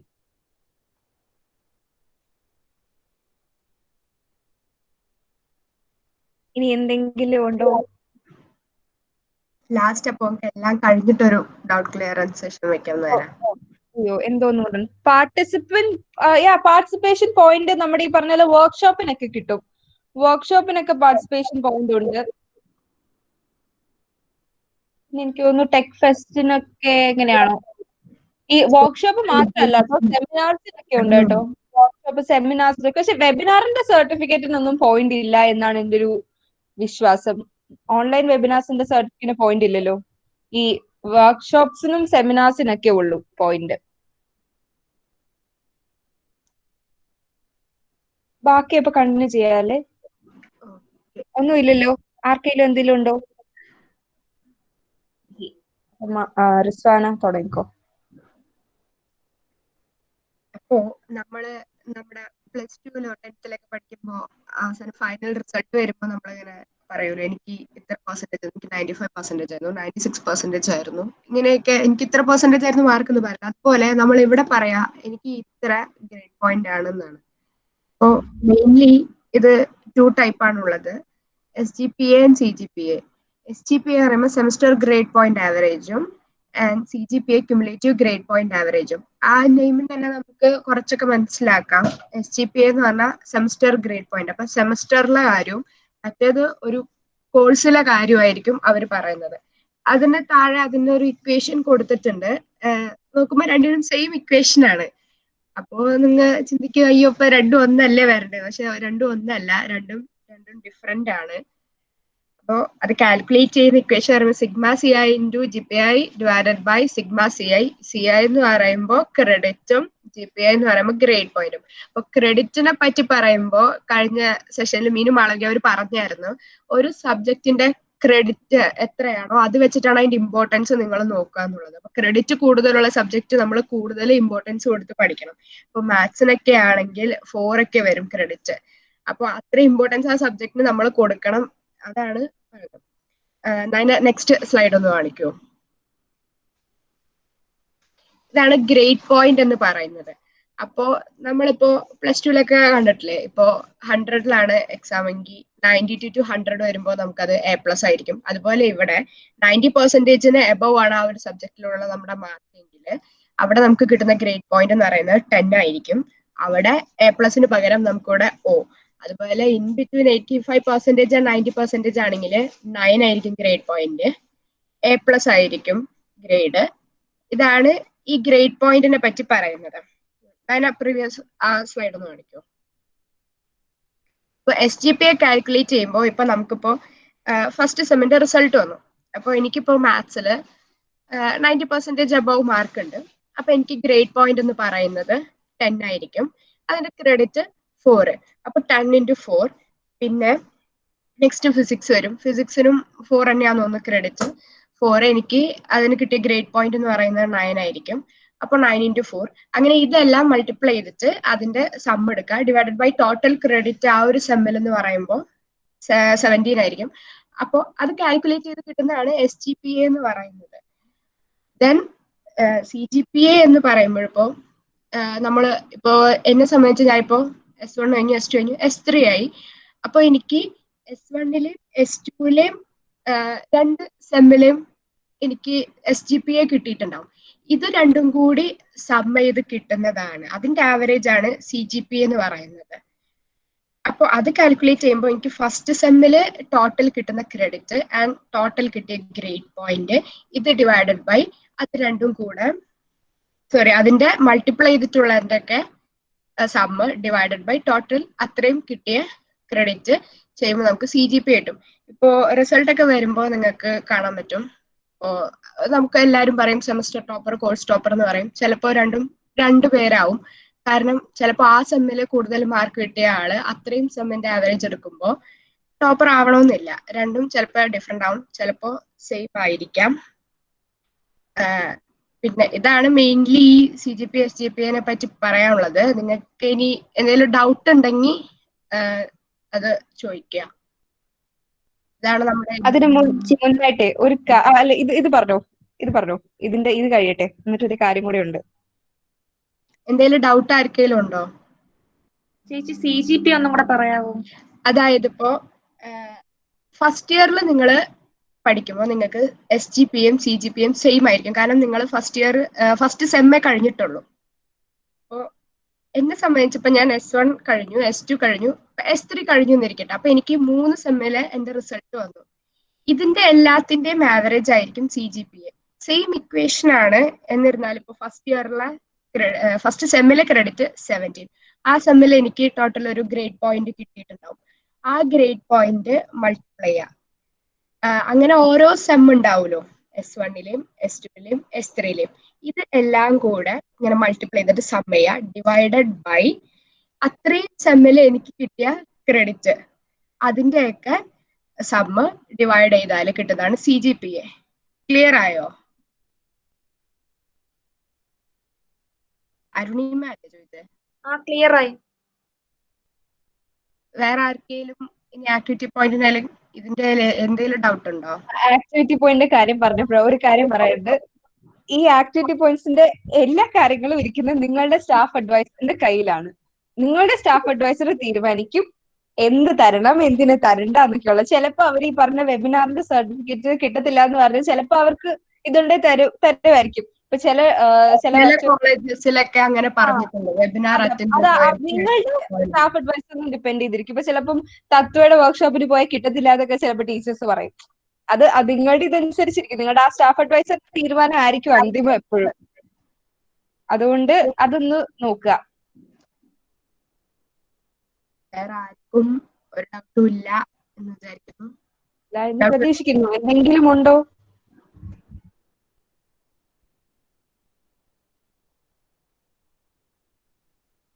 എന്തായാലും ഈ 4 സെഷൻ കൊണ്ട് നിങ്ങൾക്ക് കുറച്ചൊക്കെ എന്തെങ്കിലും ഒരു ഐഡിയ എല്ലാത്തിനെയും പറ്റി കിട്ടും. മൊത്തമായിട്ട് കിട്ടിയില്ല എന്നുണ്ടെങ്കിലും കുറച്ചെന്തെങ്കിലുമൊക്കെ ഐഡിയ കിട്ടണം. പിന്നെ നിങ്ങൾക്ക് ഏതെങ്കിലും ഒരു പോർഷനിൽ എന്തൊരു ഡൗട്ട് വന്നാലും നിങ്ങൾക്ക് ഞങ്ങൾ ആരെങ്കിലും ഒരാളോട് ചോദിക്കാം. ഇന്ന ആൾക്കാരോട് തന്നെ ചോദിക്കണമെന്നില്ല, ആരായാലും നിങ്ങൾക്ക് അതിനുള്ള ആൻസർ തരും.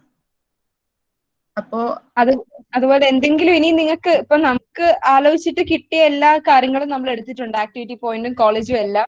ഇനി നിങ്ങൾക്ക് എന്തിനെങ്കിലും പറ്റി അറിയാനുണ്ടെങ്കിൽ ഇപ്പൊ ചാറ്റിൽ പറയാം, അതല്ലെങ്കിൽ ഗ്രൂപ്പിൽ പറയാം. നിങ്ങൾക്ക് എന്ത് വേണമെന്നുണ്ടെങ്കിലും നമ്മൾ ചെയ്തു തരാം. നിങ്ങൾക്ക് ഇനി എന്തിനെങ്കിലും പറ്റി അറിയണമെന്നുണ്ടെങ്കിൽ ഇപ്പൊ പറഞ്ഞാൽ മതി, ഇല്ലെങ്കിൽ ഗ്രൂപ്പിൽ പറയാം. എപ്പൊ വേണം നിങ്ങൾക്ക് ഞങ്ങൾ ആരോട് വേണേ പറയാം. ഇനി ഇത് കഴിഞ്ഞിട്ട് ഒരു സെഷൻ ഉണ്ട്, അത് മെയിൻലി ഹോസ്റ്റലേഴ്സിന് വേണ്ടിയാണ്. അപ്പോൾ ഡേ സ്കോളേഴ്സിന് ഇരിക്കേണ്ട ആവശ്യമില്ല. അപ്പോൾ ബോയ്സ് ഹോസ്റ്റലിനെ പറ്റിയും ഗേൾസ് ഹോസ്റ്റലിനെ പറ്റിയും ഉണ്ട്. അപ്പോൾ മെയിൻലി ബോയ്സ് ഹോസ്റ്റലിനെ പറ്റി ഷൈനും ആയിരിക്കും പറയാ, ഗേൾസ് ഹോസ്റ്റലിനെ പറ്റി നയനയും മീനും പറയും. അപ്പോൾ ഇനി ആ സെഷൻ ഇരിക്കാൻ ഇൻട്രസ്റ്റ് ഉള്ളവർക്ക് ഇരിക്കാം, അല്ലാത്തവർക്ക് ലീവ് ചെയ്യാം. എന്തെങ്കിലും ഡൗട്ട് ഉണ്ടെങ്കിൽ ഇപ്പം നമുക്ക് ചോദിക്കാം. നമുക്ക് താങ്ക് യു പറയാലോ. അതെ, അപ്പൊ ഇത്രയും സെഷന്റെയും ഈ ഒരു സെഷന്റെയും എല്ലാം ഞങ്ങൾ താങ്ക് യു പറയുകയാണ്. അതെ, കുറെ മുഖങ്ങളെ എല്ലാ ഡെയിലി 4 സെഷനിലും കണ്ടു. കുറച്ച് പുതിയ ആൾക്കാരെ കണ്ടു. എല്ലാവർക്കും ഉപകാരപ്പെട്ടു എന്ന് വിശ്വസിക്കുന്നു.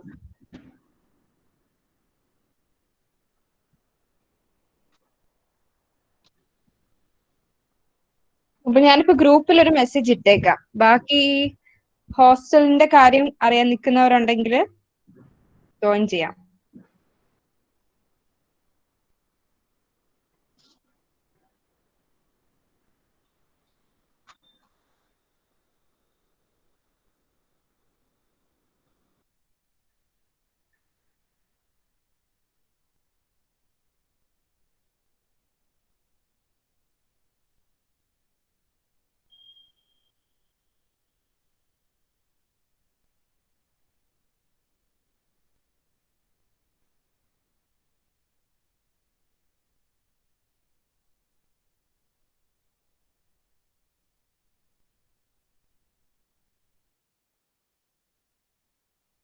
അവിടെ ഇപ്പം തന്നെ സെക്ഷൻ ഹോസ്റ്റലിന്റെ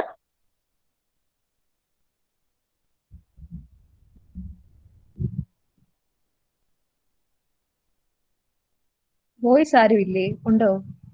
ഗേൾസ് മാത്രമേ ഉള്ളൂ? അല്ലല്ലോ, ബോയ്സ് ഉണ്ടോ തോന്നല്ലേ? ഉണ്ടെന്നാണ് വിശ്വാസം. ആരും ഒന്നും പറയുന്നില്ല. ബോയ്സ് ഉണ്ടെങ്കിൽ ആരെങ്കിലും ഒക്കെ രോഹിത് വെച്ചിട്ട് പോയതാണോ അതോ എടുക്കുന്നതാണോ രോഹിത്തെ? ഉണ്ടെങ്കിൽ ബോയ്സ് ഹോസ്റ്റലിനെ അതെ. കുറിച്ച് കേൾക്കാൻ താല്പര്യം ഉണ്ടായിട്ട് നിൽക്കുന്നതാണോ? ആകാശ് ഉണ്ട്, രോഹിത് ഉണ്ട്, വേറെ ആരൊക്കെയാ ബോയ്സ് ഉള്ളത്? അതുൽ, കുറച്ചുപേര് വരുന്നുണ്ട്. കുറച്ചുപേരുണ്ട് അപ്പം കുറച്ചുപേരുണ്ട്. താല്പര്യമുള്ളവരുണ്ട്. ഓക്കെ ഓക്കെ ഓക്കെ, വരട്ടെ അപ്പം. ഉണ്ട് വേറെ ഉണ്ടോടാ രോഹിത്തെ? ആൾക്കാരുണ്ട്.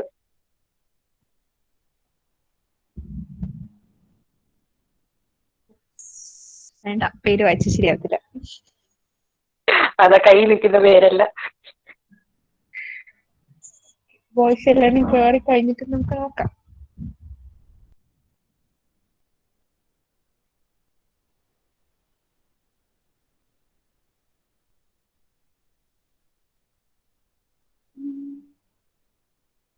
ഇനി ആരും ഇല്ലേ? ഇത്രേ ഉള്ളോ? തുടങ്ങിയാലോ ഒന്ന്. ഷൈനു എന്തേ?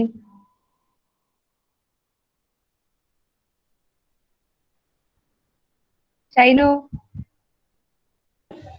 ഹലോ, ആ പറഞ്ഞു നീ പറഞ്ഞു. അല്ലടാ, ബോയ്സ് ഒക്കെ വന്നു തുടങ്ങി. നീ പറഞ്ഞു എന്തൊക്കെയാ അവരുടെ ഡൗട്ട്സ് ഒക്കെ ഉണ്ടെങ്കിൽ ക്ലിയർ ചെയ്ത് കൊടുക്ക്. ബോയ്സിന്റെ കാര്യം ഇപ്പൊ പറഞ്ഞാല് ബോയ്സിന് ഹോസ്റ്റൽ ഇല്ലെന്ന് എല്ലാവർക്കും അറിയാമല്ലോ കോളേജിൽ. അപ്പം സാധാരണ താമസിക്കുന്നതെന്ന് വെച്ചാല് കോളേജിന്റെ പുറത്ത് ഹോസ്റ്റൽസ് ഉണ്ട്. അതല്ലാതെ വീടുകളിൽ തന്നെ സ്പേസ് കൊടുക്കുന്നവരുണ്ട്. പിന്നെ അതല്ലാതെ പെയിൻ ഗസ്റ്റ് ഉണ്ട്. അതല്ല നമുക്ക് വീട് എടുത്ത് താമസിക്കാൻ പറ്റുന്നതുണ്ട്. അങ്ങനെ പല ഓപ്ഷൻ ഉണ്ട്. ഫുഡ് ഇല്ലാത്ത വീടുണ്ട്. നമ്മൾ വെളിയിൽ നിന്ന് വാങ്ങിച്ചു കഴിക്കോ വെച്ച് കഴിക്കോ, അങ്ങനെയൊക്കെ പല സെറ്റപ്പ് ഉണ്ട്. അപ്പോൾ അതിൽ നിന്ന് അതൊക്കെ എങ്ങനെ ചൂസ് ചെയ്യണം എന്നുള്ളത് നിങ്ങളുടെ ഇഷ്ടം, നിങ്ങളുടെ സൗകര്യം ഒക്കെ പോലെയാണ്. ഇപ്പം ഹോസ്റ്റൽസ് ആയിട്ടുള്ളതെന്ന് വെച്ചാൽ പാളയത്ത് 2 ഹോസ്റ്റൽസ് ഉണ്ട്. ഇപ്പൊ LMS, OCSC ഒക്കെയാണ് ഹോസ്റ്റൽസ് ആയിട്ടുള്ളത്. പിന്നെ വീടുകൾ എന്നൊക്കെ പറയുന്നത് ഈ അമ്മ എന്നൊക്കെ പറഞ്ഞിട്ട് കേട്ടിട്ടുണ്ടായിരിക്കും, ഗോകുലം, അതൊക്കെയുണ്ട്. പിന്നെ റോക്കി ഒക്കെ ഹോസ്റ്റലുണ്ട്. റോക്കി ഹോസ്റ്റൽസ് കുറച്ചുണ്ട്. ഈ ഗോകുലത്തിനാണേലും കുറച്ചധികം വീടുകളുണ്ട്. അപ്പൊ പല സ്ഥലത്തായിട്ട് അവർ ഫുഡ് കൊണ്ടുതരും. അവിടെ എല്ലാം ഉണ്ടാക്കുന്നത് വേറെ എവിടുന്ന ഫുഡ് എടുത്തിട്ട് അവർ കൊണ്ടുതരിക, അങ്ങനെയൊക്കെയാണ്. പിന്നെ ഒരു കാര്യം എന്ന് വെച്ചാൽ ഫുഡ് എങ്ങനെ ആകുമെന്നൊന്നും നേരത്തെ പറയാൻ പറ്റത്തില്ല. ഹോസ്റ്റൽസിലെ ഫുഡ് നല്ലതായിരിക്കും, ഞാൻ പറഞ്ഞ ഹോസ്റ്റൽസിലാണെങ്കിൽ. അതല്ലാതെ ഇപ്പൊ നിങ്ങള് ഗോകുലത്തിലെയൊക്കെ ഫുഡിന്റെ കാര്യത്തിൽ എനിക്കൊരു ഉറപ്പില്ല എങ്ങനെ ഉണ്ടെന്നുള്ളത്. റോക്കിയിലെ ഫുഡ് ഞാനൊരു തവണ കഴിച്ചപ്പോൾ നല്ലതായിരുന്നു, എനിക്ക് ഇഷ്ടപ്പെട്ടു. അവിടെ റോക്കിൽ ഒരുപാട് പേര് നിൽക്കുന്ന ഹോസ്റ്റലാണ്. പിന്നെ അതല്ലാതെ വീടുകളിൽ താമസിക്കുന്നവര് തന്നെ വെച്ച് കഴിക്കുന്നവരുണ്ട്. അതല്ലാതെ എന്താ പറയാ, ഈ പറയുന്ന വെളിയിൽ നമുക്ക് ഈ കുടുംബശ്രീ പോലത്തെ ഒക്കെ ചെറിയ ക്യാൻറ്റീൻസ് ഒക്കെ അടുത്ത് അവൈലബിൾ ആണ്, അവരുടെ ഡെലിവറി ഒക്കെ ഉണ്ട്. LMS-ലെ OCSC-ലെ ഒക്കെ ഫുഡ് അടിപൊളിയാണ്, അതിനൊന്നും ഒരു പ്രശ്നമുള്ള കാര്യമല്ല. NSSന്റെ ഹോസ്റ്റൽ നല്ലതാണോ? NSSന്റെ ഹോസ്റ്റൽ ഏത് സ്ഥലത്തുള്ളതാണെന്ന് പറയാമോ രോഹിത്?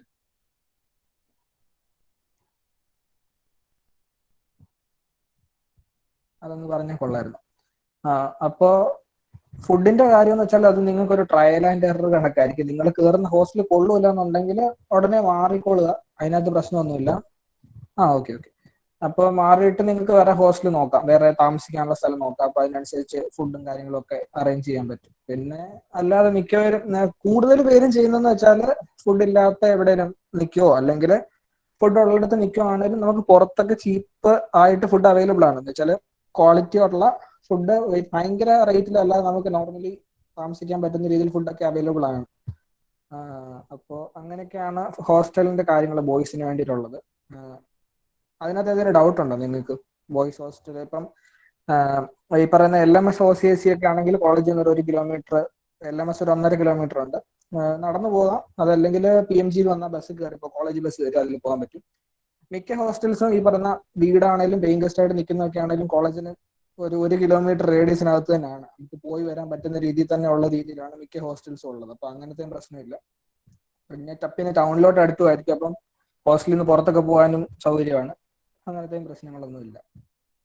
അപ്പൊ അതിനെപ്പറ്റി ബോയ്സിന് ആർക്കെങ്കിലും ഹോസ്റ്റൽസിനെ പറ്റിയോ എന്തെങ്കിലും ഡൗട്ട് ഉണ്ടെങ്കിൽ ചോദിച്ചു കഴിഞ്ഞാൽ നമുക്ക് അതൊന്ന് ക്ലിയർ ചെയ്യാം.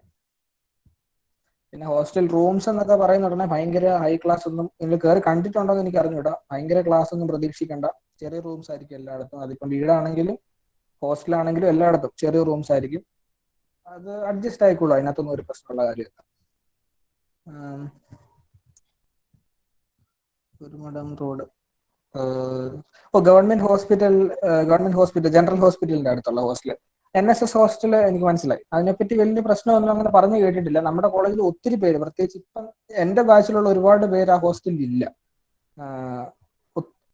പ്രത്യേകിച്ച് ഹോസ്റ്റലിൽ അവിടെ അങ്ങനെ പ്രശ്നമുള്ളതായിട്ടൊന്നും കേട്ടിട്ടില്ല. ഒരു സീനിയർ ചേട്ടൻ അവിടെ ഉള്ളതായിട്ട് ഇങ്ങനെ പറഞ്ഞിട്ടുണ്ട് ജനറൽ ഹോസ്പിറ്റലിന്റെ അടുത്തുള്ളത്. അപ്പം വലിയ പ്രശ്നമൊന്നും ഇല്ലെന്നാണ് പറഞ്ഞിട്ടുള്ളത്. ഫുഡ് ആണെങ്കിലും സ്റ്റേ ആണെങ്കിലും അങ്ങനെ പ്രശ്നമുള്ളതായിട്ടില്ല. പിന്നെ ഇതാണ്, നിങ്ങൾ ഒരു കുറച്ച് നാൾ താമസിച്ച് നോക്കുക, നിങ്ങൾക്ക് അഡ്ജസ്റ്റ് ആവാൻ പറ്റുന്നുണ്ടോ. ഇല്ലെന്നുണ്ടെങ്കിൽ ഉടനെ തന്നെ ഹോസ്റ്റൽ മാറി വേറെ ഹോസ്റ്റലിൽ പോവുക. ഹോസ്റ്റൽ സിസ്റ്റം പോലെ ഉണ്ട്, ഒരിടത്ത് തന്നെ നിൽക്കണമെന്നൊന്നുമില്ല. അടുത്ത് മാറി അടുത്തടുത്ത് പോയി കഴിഞ്ഞാൽ നിങ്ങൾക്ക് അവിടുത്തെ കാര്യങ്ങളൊക്കെ അറിയാനും പറ്റും. PG ആണോ നല്ലത് ഹോസ്റ്റലാണോ നല്ലതെന്ന് ചോദിച്ചാൽ, PG എന്ന് പറയുമ്പം കുറച്ചുകൂടെ ഫ്ലെക്സിബിൾ ആയിരിക്കും. എന്ന് വെച്ചാൽ നമുക്ക് ഈ പറയുന്ന ടൈം ഷെഡ്യൂൾസ് ഒന്നും കാണില്ല. ഹോസ്റ്റലാവുന്ന ഉടനെ ഹോസ്റ്റലിന് ഒരു ടൈം ടേബിൾ കാണും. Time table means in the sense നമുക്ക് എപ്പോൾ ഹോസ്റ്റലിനകത്ത് കയറണം എന്നുള്ളൊരു ടൈം കാണും. അതിനകത്ത് ഈ ഒരു ടൈം ഉള്ളത് ഒരു കണക്കിന് നല്ലതാണ്, ഒരു കണക്കിന് മോശമാണ്. നമുക്ക് കുറച്ചുകൂടെ ഒന്ന് നമ്മൾ കറക്റ്റ് സമയത്ത് ഹോസ്റ്റലിൽ വരുന്നത് ഒരു നല്ല കാര്യമാണ്. പക്ഷെ എപ്പോഴും നമുക്ക് നല്ലതുമല്ല. അപ്പം ചില ഹോസ്റ്റൽസിൽ ഇതിനെ സമ്മതിക്കുക, അതായത് പുറത്തു പോയിട്ട് നമുക്കിപ്പം അവരോട് ജസ്റ്റ് അവിടുത്തെ വാർഡനോടോ ആരോടാന്ന് വെച്ചാൽ ഒന്ന് വിളിച്ച് പറഞ്ഞാൽ മതി നമ്മൾ ലേറ്റ് ആകുമെന്നുള്ളത്. അത് വീട്ടുകാരോടൊന്ന് അറിയണം. അതായത് വീട്ടുകാരോടെങ്ങാനും ചോദിച്ചാൽ പുറത്താണെന്ന് ഉള്ള രീതിയിൽ അങ്ങനത്തെ പ്രശ്നമൊന്നും ഇല്ലെങ്കിൽ ഒരു പ്രശ്നമില്ല. നമ്മൾ ഹോസ്റ്റലിൽ വാർഡനോടോ ആരോടാന്ന് വെച്ചാൽ പറഞ്ഞാൽ മതി നമുക്ക് പുറത്ത് പോകണം, വരാൻ ലേറ്റ് ആവും എന്നുള്ള കാര്യം. അപ്പൊ അത് പറഞ്ഞിരുന്നാൽ മതി. PG ആണെങ്കിൽ അങ്ങനത്തെ ഒരു വിഷയമില്ല. നിങ്ങൾക്ക് രാത്രിയിലോ രാവിലെ എപ്പോൾ വേണോ എവിടെ വേണോ പോകാൻ തിരിച്ചു വരാം. വേറൊരു സെൻസിൽ നോക്കുന്നുടനെ നിങ്ങൾക്ക് പ്രത്യേകിച്ച് പുതിയതായിട്ടൊരു കോളേജിലോട്ട് വന്നതാണ്, ഫ്രീഡം നല്ലതാണ്. ആവശ്യത്തിനധികം ഫ്രീഡം നമുക്കിപ്പോൾ കോളേജിൽ കിട്ടും. അപ്പോൾ അതിന് ഞാൻ നേരത്തെ പറഞ്ഞിട്ടുള്ള പോലെ നിങ്ങൾ അതെങ്ങനെ യൂസ് ചെയ്യുന്നു എന്നുള്ളതനുസരിച്ചിരിക്കും. PG ആണെങ്കിൽ മാക്സിമം ഫ്രീഡം ആയിരിക്കും, കാരണം നിങ്ങൾക്ക് അങ്ങനെ ഒരു റെസ്ട്രിക്ഷൻ എവിടെയും കാണത്തില്ല. പിന്നെ ഡിപ്പെൻസ്, ഫുഡ് എപ്പോഴും ഹോസ്റ്റലായിരിക്കും നല്ലത്. പെയിൻ ഗസ്റ്റ് ആയിട്ട് നിൽക്കുന്ന ഫുഡ് തരുവാണെങ്കിൽ പോലും അത് ഹോസ്റ്റൽ ഫുഡിന്റെ അത്രയും നല്ലതാവില്ല. അങ്ങനൊരു കാര്യങ്ങളുണ്ട്. പിന്നെ അത് ചൂസ് ചെയ്തിരുന്നാൽ മതി. ഫ്രീഡം കുറച്ച് കൂടുതൽ വേണമെന്നുണ്ടെങ്കിൽ PG ആയിട്ട് നിൽക്കാം, ഇല്ലെന്നുണ്ടെങ്കിൽ മറ്റേത് തന്നെ എടുക്കാം. ഞാൻ ഹോസ്റ്റലിലാണ് നിൽക്കുന്നത്, അതുകൊണ്ട് എനിക്ക് വലിയ പ്രശ്നമൊന്നും തോന്നിയിട്ടില്ല. ഇപ്പൊ എനിക്ക് പുറത്ത് പോകണമെങ്കിൽ ഞാൻ വാർഡനെ വിളിച്ച് പറയാറുണ്ട് ഞാൻ വരാൻ ലേറ്റ് ആകും എന്നുള്ള കാര്യം. എന്നിട്ട് ചെന്നിരുന്നാൽ മതി, അവരങ്ങനൊന്നും പറയത്തൊന്നുമില്ല. അതൊക്കെ നമ്മുടെ കാര്യമാണ്. നമ്മൾ ജസ്റ്റ് അവരെ ഒന്ന് അറിയിക്കണം നമ്മൾ ലേറ്റ് ആകും എന്നുണ്ട്. അത്രേ ഉള്ളൂ. വേറെ എന്തെങ്കിലും ഡൗട്ട് ഉണ്ടോ?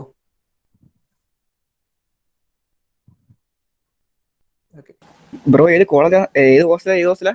ഞാൻ കേട്ടില്ല, ഇപ്പം കയറി വന്നേ ഉള്ളൂ. ഞാൻ നിൽക്കുന്നതോ? ആ, ഞാൻ നിൽക്കുന്നത് പാളയം OCSC എന്ന ഹോസ്റ്റലാണ്. AKG സെന്ററിന്റെ ഒക്കെ ഓപ്പോസിറ്റ് ആണ്. ഓ, സഫ നടത്തുന്ന പറഞ്ഞു. അത് തന്നെ.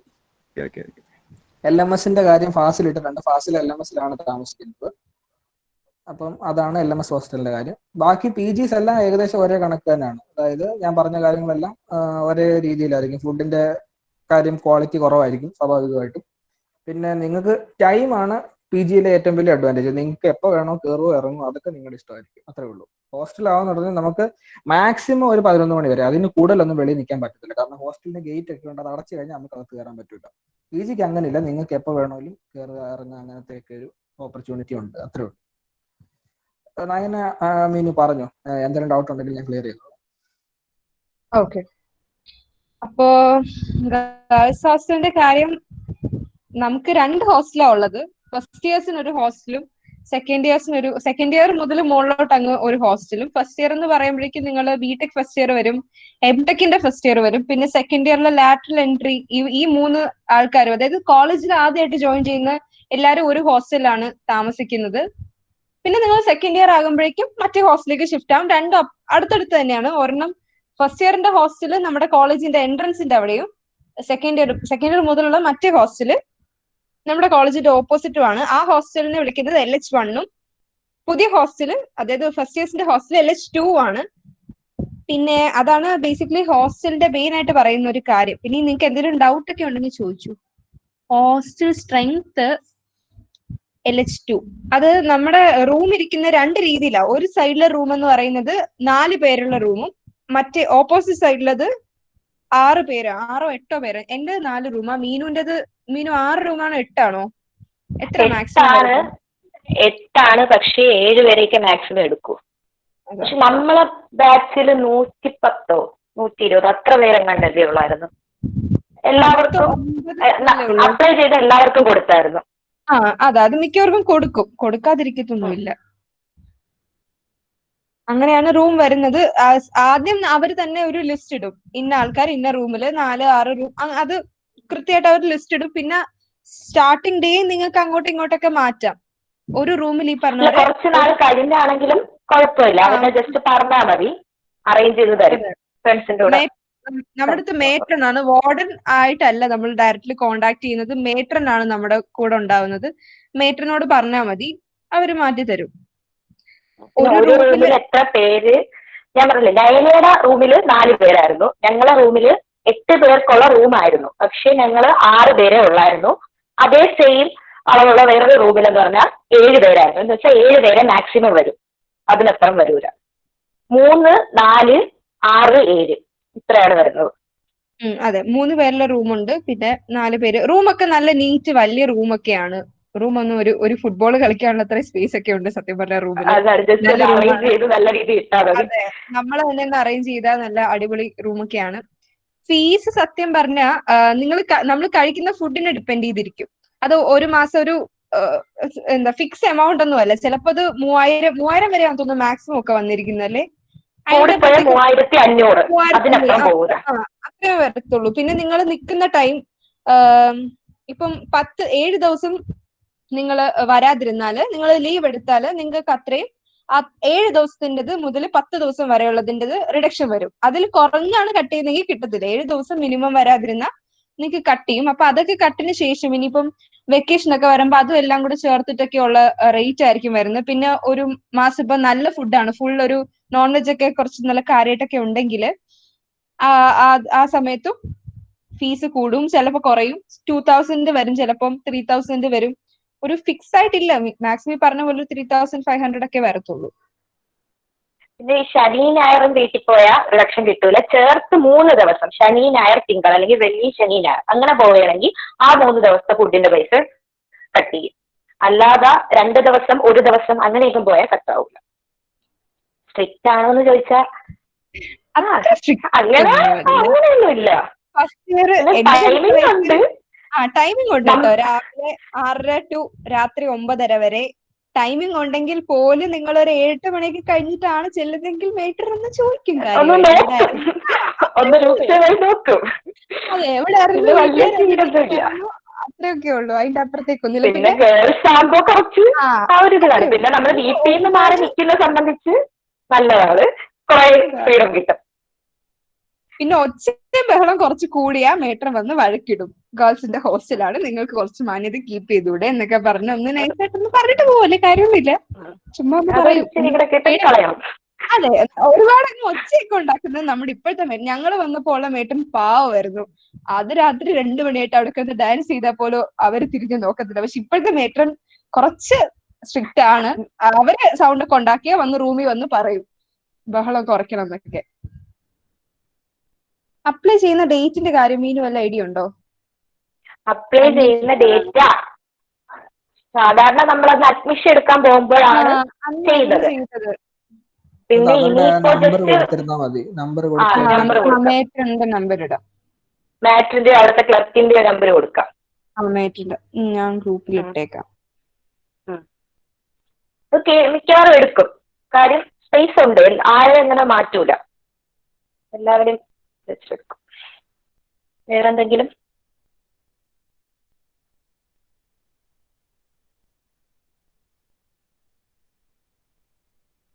പിന്നെ നമുക്ക് വേറൊരു കാര്യം പറയാനുള്ളത്, ഫുഡിന്റെ കാര്യം വരുമ്പം നിങ്ങൾക്ക് ഒരു കാർഡ് ഉണ്ട്. ഈ ഫുഡ് കഴിച്ചില്ലെങ്കിൽ ഫൈൻ ഉണ്ട്.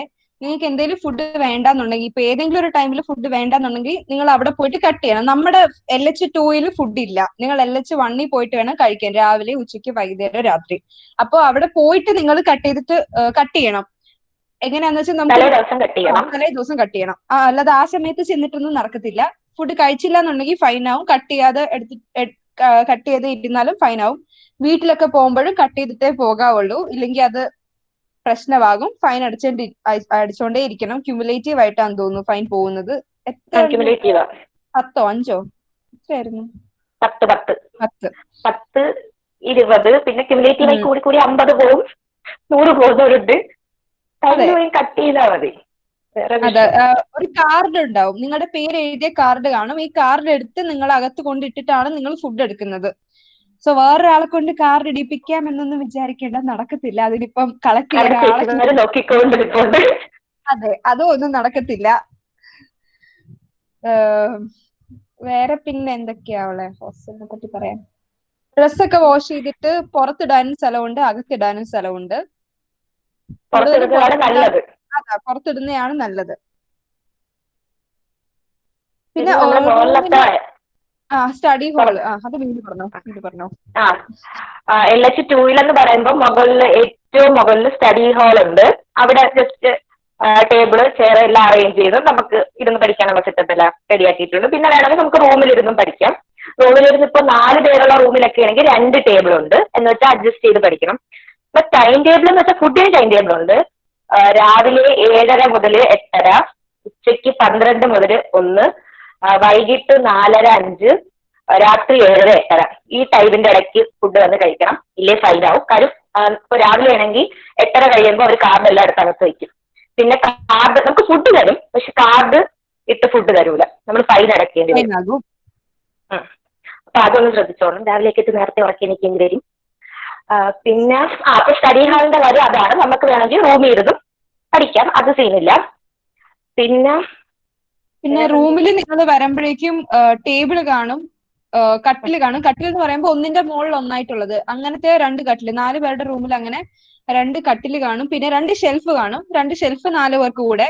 എന്റെ റൂമിൽ അവസ്ഥ അതായിരുന്നു. പിന്നെ ഞങ്ങൾക്ക് ഒരു എക്സ്ട്രാ ടേബിളും കൂടെ ഉണ്ടായിരുന്നു, എന്തോ ഭാഗ്യം കൊണ്ട്. ഞങ്ങളുടെ റൂമിൽ 3 ടേബിളും 4 ചെയറും ഉണ്ട്. അറ്റാച്ച്ഡ് ബാത്റൂം അല്ല. നിങ്ങൾക്ക് 4 നിങ്ങൾക്ക് 4 അല്ലേ? ഞങ്ങൾക്ക് 4. ഞങ്ങൾ 6 പേരായിരുന്നു. ഞങ്ങൾ 6 പേരും കൂടെ ഷെയർ ചെയ്തെടുത്തു. ഞങ്ങൾക്ക് എന്നിട്ട് 3 ഷെൽഫ് ആയിരുന്നു. 3 ഷെൽഫ് എന്ന് വെച്ചാൽ ഒരു സൈഡ് ഒരാൾ യൂസ് ചെയ്യണം, അടുത്ത സൈഡ് അടുത്ത ആൾ യൂസ് ചെയ്യണം. അങ്ങനെ മിറർ ഒക്കെ ഉണ്ട്. ഷെൽഫിൽ 2 മിറർ ഉണ്ട്. ബാത്റൂം അറ്റാച്ച്ഡ് അല്ല. എല്ലാം കൊണ്ട് സുഖമാണ്. ഞങ്ങൾക്ക് അതെ. വേറെ ബെഡ് ഒക്കെ കൊണ്ടുവരണം. നിങ്ങൾ ബെഡ്, ബക്കറ്റ്, മഗ്, പിന്നെ നിങ്ങളുടെ പേഴ്സണൽ യൂസേജിനുള്ള എല്ലാ സാധനവും കൊണ്ടുവരണം. പ്ലേറ്റ്, ഗ്ലാസ് എല്ലാം പ്ലേറ്റും ഗ്ലാസും കൊണ്ടുവരണം. അത് എന്നിട്ട് നമ്മുടെ മറ്റേ ഹോസ്റ്റലിന്റെ മെസ്സിൽ തന്നെ വെക്കാനുള്ള സ്പേസ് ഉണ്ട്. ഇയർ വൈസ് ആയിട്ട് അവർ വെച്ചിട്ടുണ്ട്, അവിടെ തന്നെ വെക്കണം. പറ്റുവാണെങ്കിൽ പേരൊക്കെ എഴുതിയിട്ട് വരുന്നതായിരിക്കും നല്ലത്. പ്ലേറ്റ് മിസ്സിംഗ് നന്നായിട്ടുണ്ട്. കപ്പൊക്കെ കൊണ്ടുവരുമ്പോ പൊട്ടാത്ത ടൈപ്പ് കപ്പൊക്കെ കൊണ്ടുവന്നാലും നന്നായിരിക്കും. സ്റ്റീൽ പ്ലേറ്റ് ആണ് കൂടുതൽ നല്ലത് എങ്കിൽ പോലും സ്റ്റീൽ പ്ലേറ്റിനൊക്കെ കുറച്ച് പേര് എഴുതി എന്തെങ്കിലുമൊക്കെ ചെയ്യുന്നത് നല്ലതാണ്. നിങ്ങളുടേതായിട്ടുള്ള യുണീക്ക് ആയിട്ടുള്ള ഡിസൈൻ ഒക്കെ ഉണ്ടെങ്കിൽ അത്രയും നല്ലത്. കോമൺ ആയിട്ട് വരുമ്പോഴേക്കും മാറി എടുത്തുകൊണ്ട് പോകും. ശരിക്കും നന്നായിട്ട് മിസ്സിംഗ് ആവുന്നുണ്ട്. ആരും മനഃപൂർവ്വം എടുത്തോണ്ട് പോകുന്നേ ആയിരിക്കത്തില്ല, പക്ഷെ നമ്മുടെ ഒരേപോലത്തെ കാണുമ്പോഴേ നമ്മൾ നമ്മുടെ ആണെന്ന് വിചാരിച്ചങ്ങ് എടുക്കും. അങ്ങനെ പിന്നെ കാണത്തില്ല സംഭവം. എവിടാന്ന് വെച്ച് തപ്പാനും പറ്റത്തില്ല നമുക്ക്, ഒരുപാടുള്ളത് കൊണ്ട്. അപ്പോ അങ്ങനത്തെ ഒരു പ്രശ്നവും ഉണ്ട്.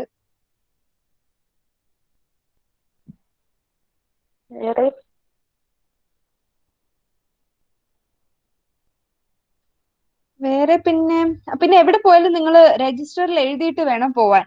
കോളേജിലാണേലും കോളേജിന്റെ രജിസ്റ്റർ ഉണ്ട്, പോകുന്ന സമയം, തിരിച്ചു കയറുന്ന സമയം. പുറത്ത് പോകാനാണെങ്കിൽ ഇൻ ആൻഡ് ഔട്ട് രജിസ്റ്റർ ഉണ്ട്, അവിടെയും എഴുതണം. പിന്നെ വീട്ടിൽ പോകാനാണേലും എഴുതണം. അതുപോലെ തന്നെ ഒരു ഹോം പെർമിഷൻ എടുക്കണം. മേറ്ററിന്റെ കയ്യിൽ നിന്ന് ഒരു പേപ്പർ കിട്ടും, അതിൽ നിങ്ങൾ എഴുതി മേറ്ററിന്റെ സൈൻ വാങ്ങി വീട്ടിൽ കൊണ്ടുപോയിട്ട് പേരൻസിന്റെ സൈൻ വാങ്ങി തിരിച്ചു കൊണ്ട് കൊടുക്കണം. കൊടുത്തില്ലെങ്കിൽ ഭയങ്കര വിഷയമാകും. അതെല്ലാരും മറക്കാതെ ചെയ്തോണം. അതുപോലെ ഈ രജിസ്റ്ററിലെല്ലാം എഴുതുകയും വേണം. അതെ, രജിസ്റ്റർ ചെയ്താതെ പുറത്ത് പോയിട്ട് എന്തെങ്കിലും പ്രശ്നം. രജിസ്റ്റർ ഉണ്ട്. ടോട്ടൽ 4 രജിസ്റ്ററാ. ഹോം രജിസ്റ്റർ, നമ്മൾ ഇൻ ആൻഡ് ഔട്ട് രജിസ്റ്റർ, പിന്നെ കോളേജിന്റെ രജിസ്റ്റർ, പിന്നെ അറ്റൻഡൻസ് രജിസ്റ്റർ. അത് എന്നും രാത്രി നമ്മൾ ഫുഡ് കഴിച്ചിട്ട് ഒരു 7:30, 8:30, 9 മണി വരെ അറ്റൻഡൻസ് രജിസ്റ്റർ താഴെ വെച്ചേക്കും. അപ്പോൾ സൈൻ ചെയ്യണം. ആ സമയത്തിന്റെ അകത്ത് തന്നെ വന്ന് സൈൻ ചെയ്യണം. അപ്പം 9:30 അകത്ത് കയറാൻ ഈ തീരുമാനിക്കുന്നവർക്ക് പറ്റൂല. സംഭവം അവർക്ക് ഈ രജിസ്റ്ററിൽ സൈൻ ചെയ്യാൻ പറ്റില്ല. പിന്നെ വീട്ടിലോട്ട് കോള് പോകും, അങ്ങനെ കുറച്ച് പരിപാടിയൊക്കെ വരും. അതുകൊണ്ട് ഒരു 8, 8:30 ഒക്കെ ആകുമ്പോൾ മാക്സിമം കയറാൻ നോക്കുക. കോളേജ് ബസ്സിന്റെ കാര്യം രാവിലെ പല ടൈമിങ്ങിലുണ്ടെന്ന് തോന്നുന്നു. കറക്റ്റ് കോളേജ് ബസ്സിൽ 3 ബസ് ഉണ്ട്. അതില് നമുക്ക് കോളേജിൽ നിന്ന് PMG വരെയും PMG കോളേജ് വരെയും ഫ്രീ ആണ്. ഏത് ബസ്സിൽ കയറിയാലും പോകാൻ പറ്റും. 9 മണിക്കൊക്കെ അല്ല, ഒരു 8:45 ആകുമ്പോൾ PMGയിൽ വന്നു കഴിഞ്ഞാൽ ബസ് വരും. ബസ്സിൽ കയറി കോളേജ് വരെ വരാം. ഇനി അതല്ല ദൂരോട്ട് പോകണമെന്നുണ്ടെങ്കിൽ ബസ്സിന് റൂട്ട്സ് ഉണ്ട്. നിങ്ങൾക്കെല്ലാം ഒരു ബ്രോഷർ മെയിലായിട്ട് വന്നിട്ടുണ്ടെന്നാണ് കേട്ടത്. അപ്പോൾ അതിനകത്ത് റൂട്ട്സ് ഒക്കെ കൊടുത്തിട്ടുണ്ടായിരുന്നു. ആ ബോയ്സ് ഹോസ്റ്റലിലെ ഫീ ഞാൻ പറയാം. അപ്പോൾ ആ റൂട്ട് അനുസരിച്ചാണ് ദൂരം പോകുന്നത്. അപ്പോൾ ദൂരത്തിനോട്ട് പോകുന്ന അനുസരിച്ച് നമുക്ക് ഒരു മിനിമം എമൗണ്ട് നമ്മൾ ടിക്കറ്റ് പോലത്തെ സിസ്റ്റമാണ്. നമ്മൾ അതിനകത്ത് തന്നെ പൈസ കൊടുത്ത് അങ്ങനെ ഒരു ചെറിയ എമൗണ്ട് എന്തോ ഉള്ളൂ. അപ്പം അങ്ങനെയാണ് അതിനകത്ത് ബസ്സിന്റെ കാര്യത്തിൽ പോകുന്നത്. PMG വരെയും PMG കോളേജ് വരെയും പറഞ്ഞോട്ടോ. ഇതില് നിങ്ങൾക്ക് സ്ഥിരമായിട്ട് യൂസ് ചെയ്യുന്നവർക്കാണെങ്കിൽ ഒരു പെർട്ടിക്കുലർ എമൗണ്ട് അടച്ചാൽ മതി. പക്ഷെ ഇപ്പം ജസ്റ്റ് ഒരു റാൻഡം കേസിൽ നിങ്ങൾക്ക് ഏതെങ്കിലും ബസ് അവൈൽ ചെയ്യണമെങ്കിൽ ബസ് സ്റ്റോപ്പിൽ നിന്ന് കഴിഞ്ഞാൽ ആ ഒരു പറയുന്ന എമൗണ്ട് ഓരോ ഷൈൻ പറഞ്ഞ കണക്ക് KSRTC പോകുന്ന കണക്ക് ഒരു 7 രൂപ 10 രൂപ വല്ലതും അങ്ങനെ വല്ലതും ഒരു ടിക്കറ്റ് എടുത്തിട്ട് കയറാവുന്നേ ഉള്ളൂ. ബോയ്സ് ഹോസ്റ്റലിന്റെ ഫീസ് ഞാൻ ചോദിച്ചത്, അത് എന്റെ ഹോസ്റ്റലിൽ എനിക്ക് 5,600 എന്തോ ആണെന്ന് എന്റെ ഒരു വിശ്വാസം. 5,600 ആണെന്ന് തോന്നുന്നു, ഫുഡും മെസ്സും കൂടെ ചേർത്തിട്ട്. അത് ഈ പറഞ്ഞ പോലെ നമ്മൾ കഴിക്കുന്നില്ലെന്നുണ്ടെങ്കിൽ എന്റെ ഹോസ്റ്റലിൽ അത് കട്ടാവും. പിന്നെ വേറൊരു കാര്യം എന്ന് പറഞ്ഞാൽ ഹോസ്റ്റൽ ആണെന്നുണ്ടെങ്കിൽ കുറച്ചുകൂടെ സൗകര്യങ്ങളൊക്കെ ഉണ്ടാവും. PG-യിൽ ഇപ്പൊ ഞാൻ ഉദ്ദേശിച്ച ടോയ്ലറ്റ് ഒക്കെ ആണെങ്കിലും കുറച്ചുകൂടെ അത് ക്ലീൻ ചെയ്യാൻ ആളുണ്ടാവും. അത് കുറച്ചുകൂടെ നമുക്ക് അവൈലബിൾ ആയിരിക്കും. ഇപ്പോൾ ഒരെണ്ണം ഒന്നും ആയിരിക്കത്തില്ല, കുറച്ച് അത്ര സ്റ്റുഡൻസ് ഉള്ളതുകൊണ്ട് അതിനെ ഹോൾഡ് ചെയ്യാൻ വേണ്ടിയിട്ടുള്ള ഒരു സെറ്റപ്പ് അവിടെ കാണും. PG-യിൽ അത് ഉണ്ടാവണമെന്നില്ല, അതും ഒരു ഇഷ്യൂ ആണ്.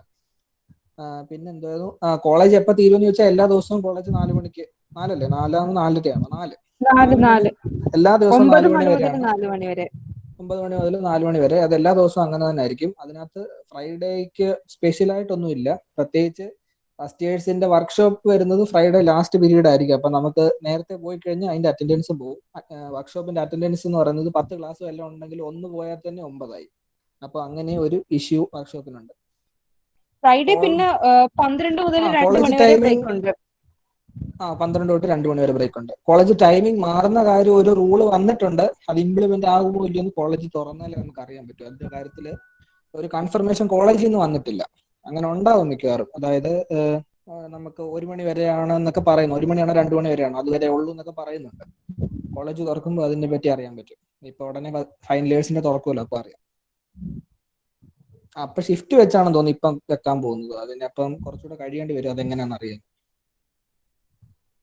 ലഞ്ച് ബ്രേക്ക് 12 to 1 ആണ്. അതുപോലെ ക്ലാസിന്റെ ഇടയ്ക്കൊന്നും ബ്രേക്ക് ഇല്ല. സാധാ ദിവസങ്ങളിൽ 12 to 1 ആണ് ബ്രേക്ക്. അല്ലാതെ ഫ്രൈഡേ വരുമ്പം 12 to 2 വരെ ബ്രേക്ക് ഉണ്ട്. ക്ലാസ്സിനിടയ്ക്ക് ബ്രേക്ക് ഇല്ലെന്ന് പറഞ്ഞാലും സ്കൂളിലെ പോലൊന്നും അല്ല. ഒരു ക്ലാസ് കഴിഞ്ഞ് അപ്പം നമുക്ക് ഇറങ്ങിപ്പോവാം, പിന്നെ വേണേ കയറിയാൽ മതി.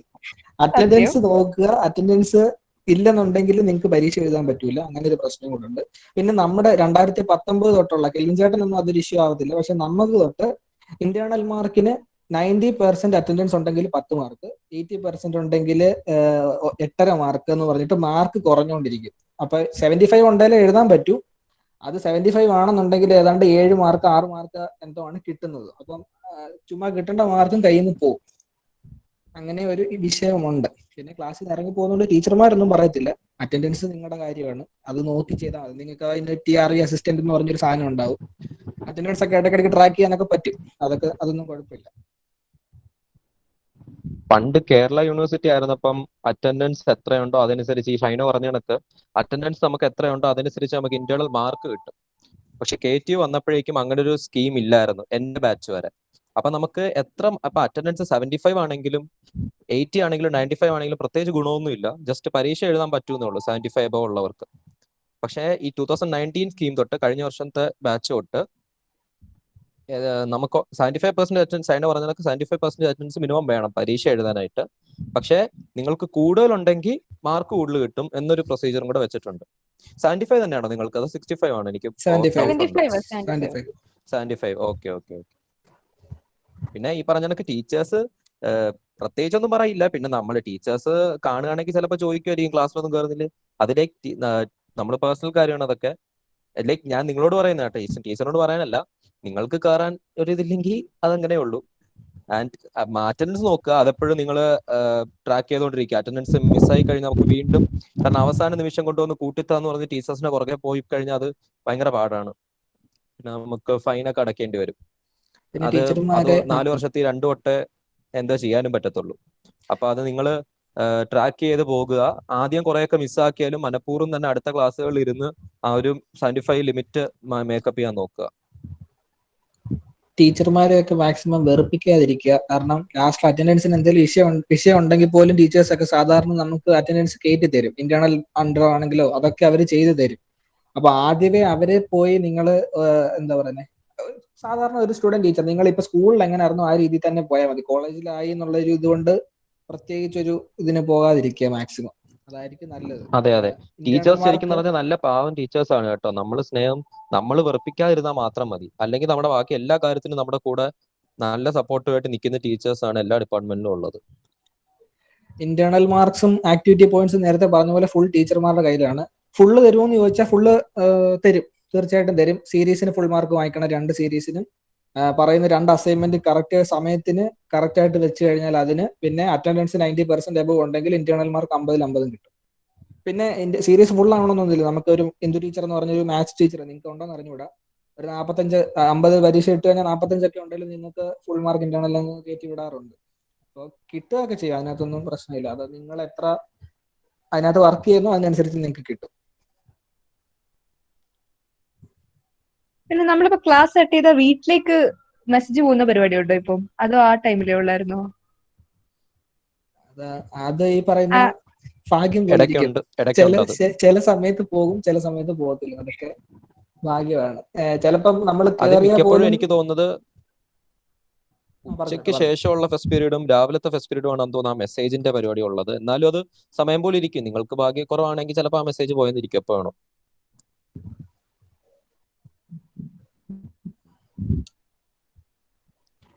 വേറൊന്നും ഇല്ലെങ്കിൽ അതിന്റെ ചെയ്യാം.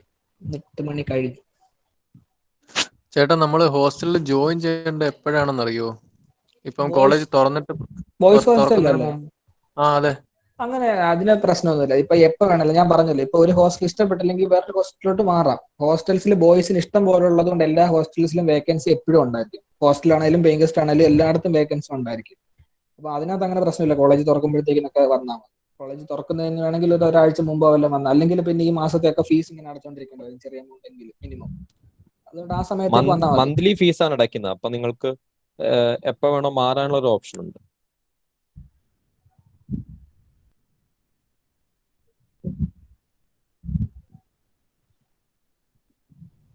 ഇപ്പൊ അതിന്റെ മിനി ഗേൾസ് ഹോസ്റ്റലിന്റെ ഇനി ഒന്നും ഇല്ലല്ലോ അല്ലേ? ഇനി എന്തെങ്കിലും ഉണ്ടെങ്കിൽ പിന്നെ ഓർക്കുമ്പോഴാണ് ഞങ്ങൾക്ക് ആർക്കെങ്കിലും ഒക്കെ പേഴ്സണൽ മെസ്സേജ് അയച്ചാൽ മതി.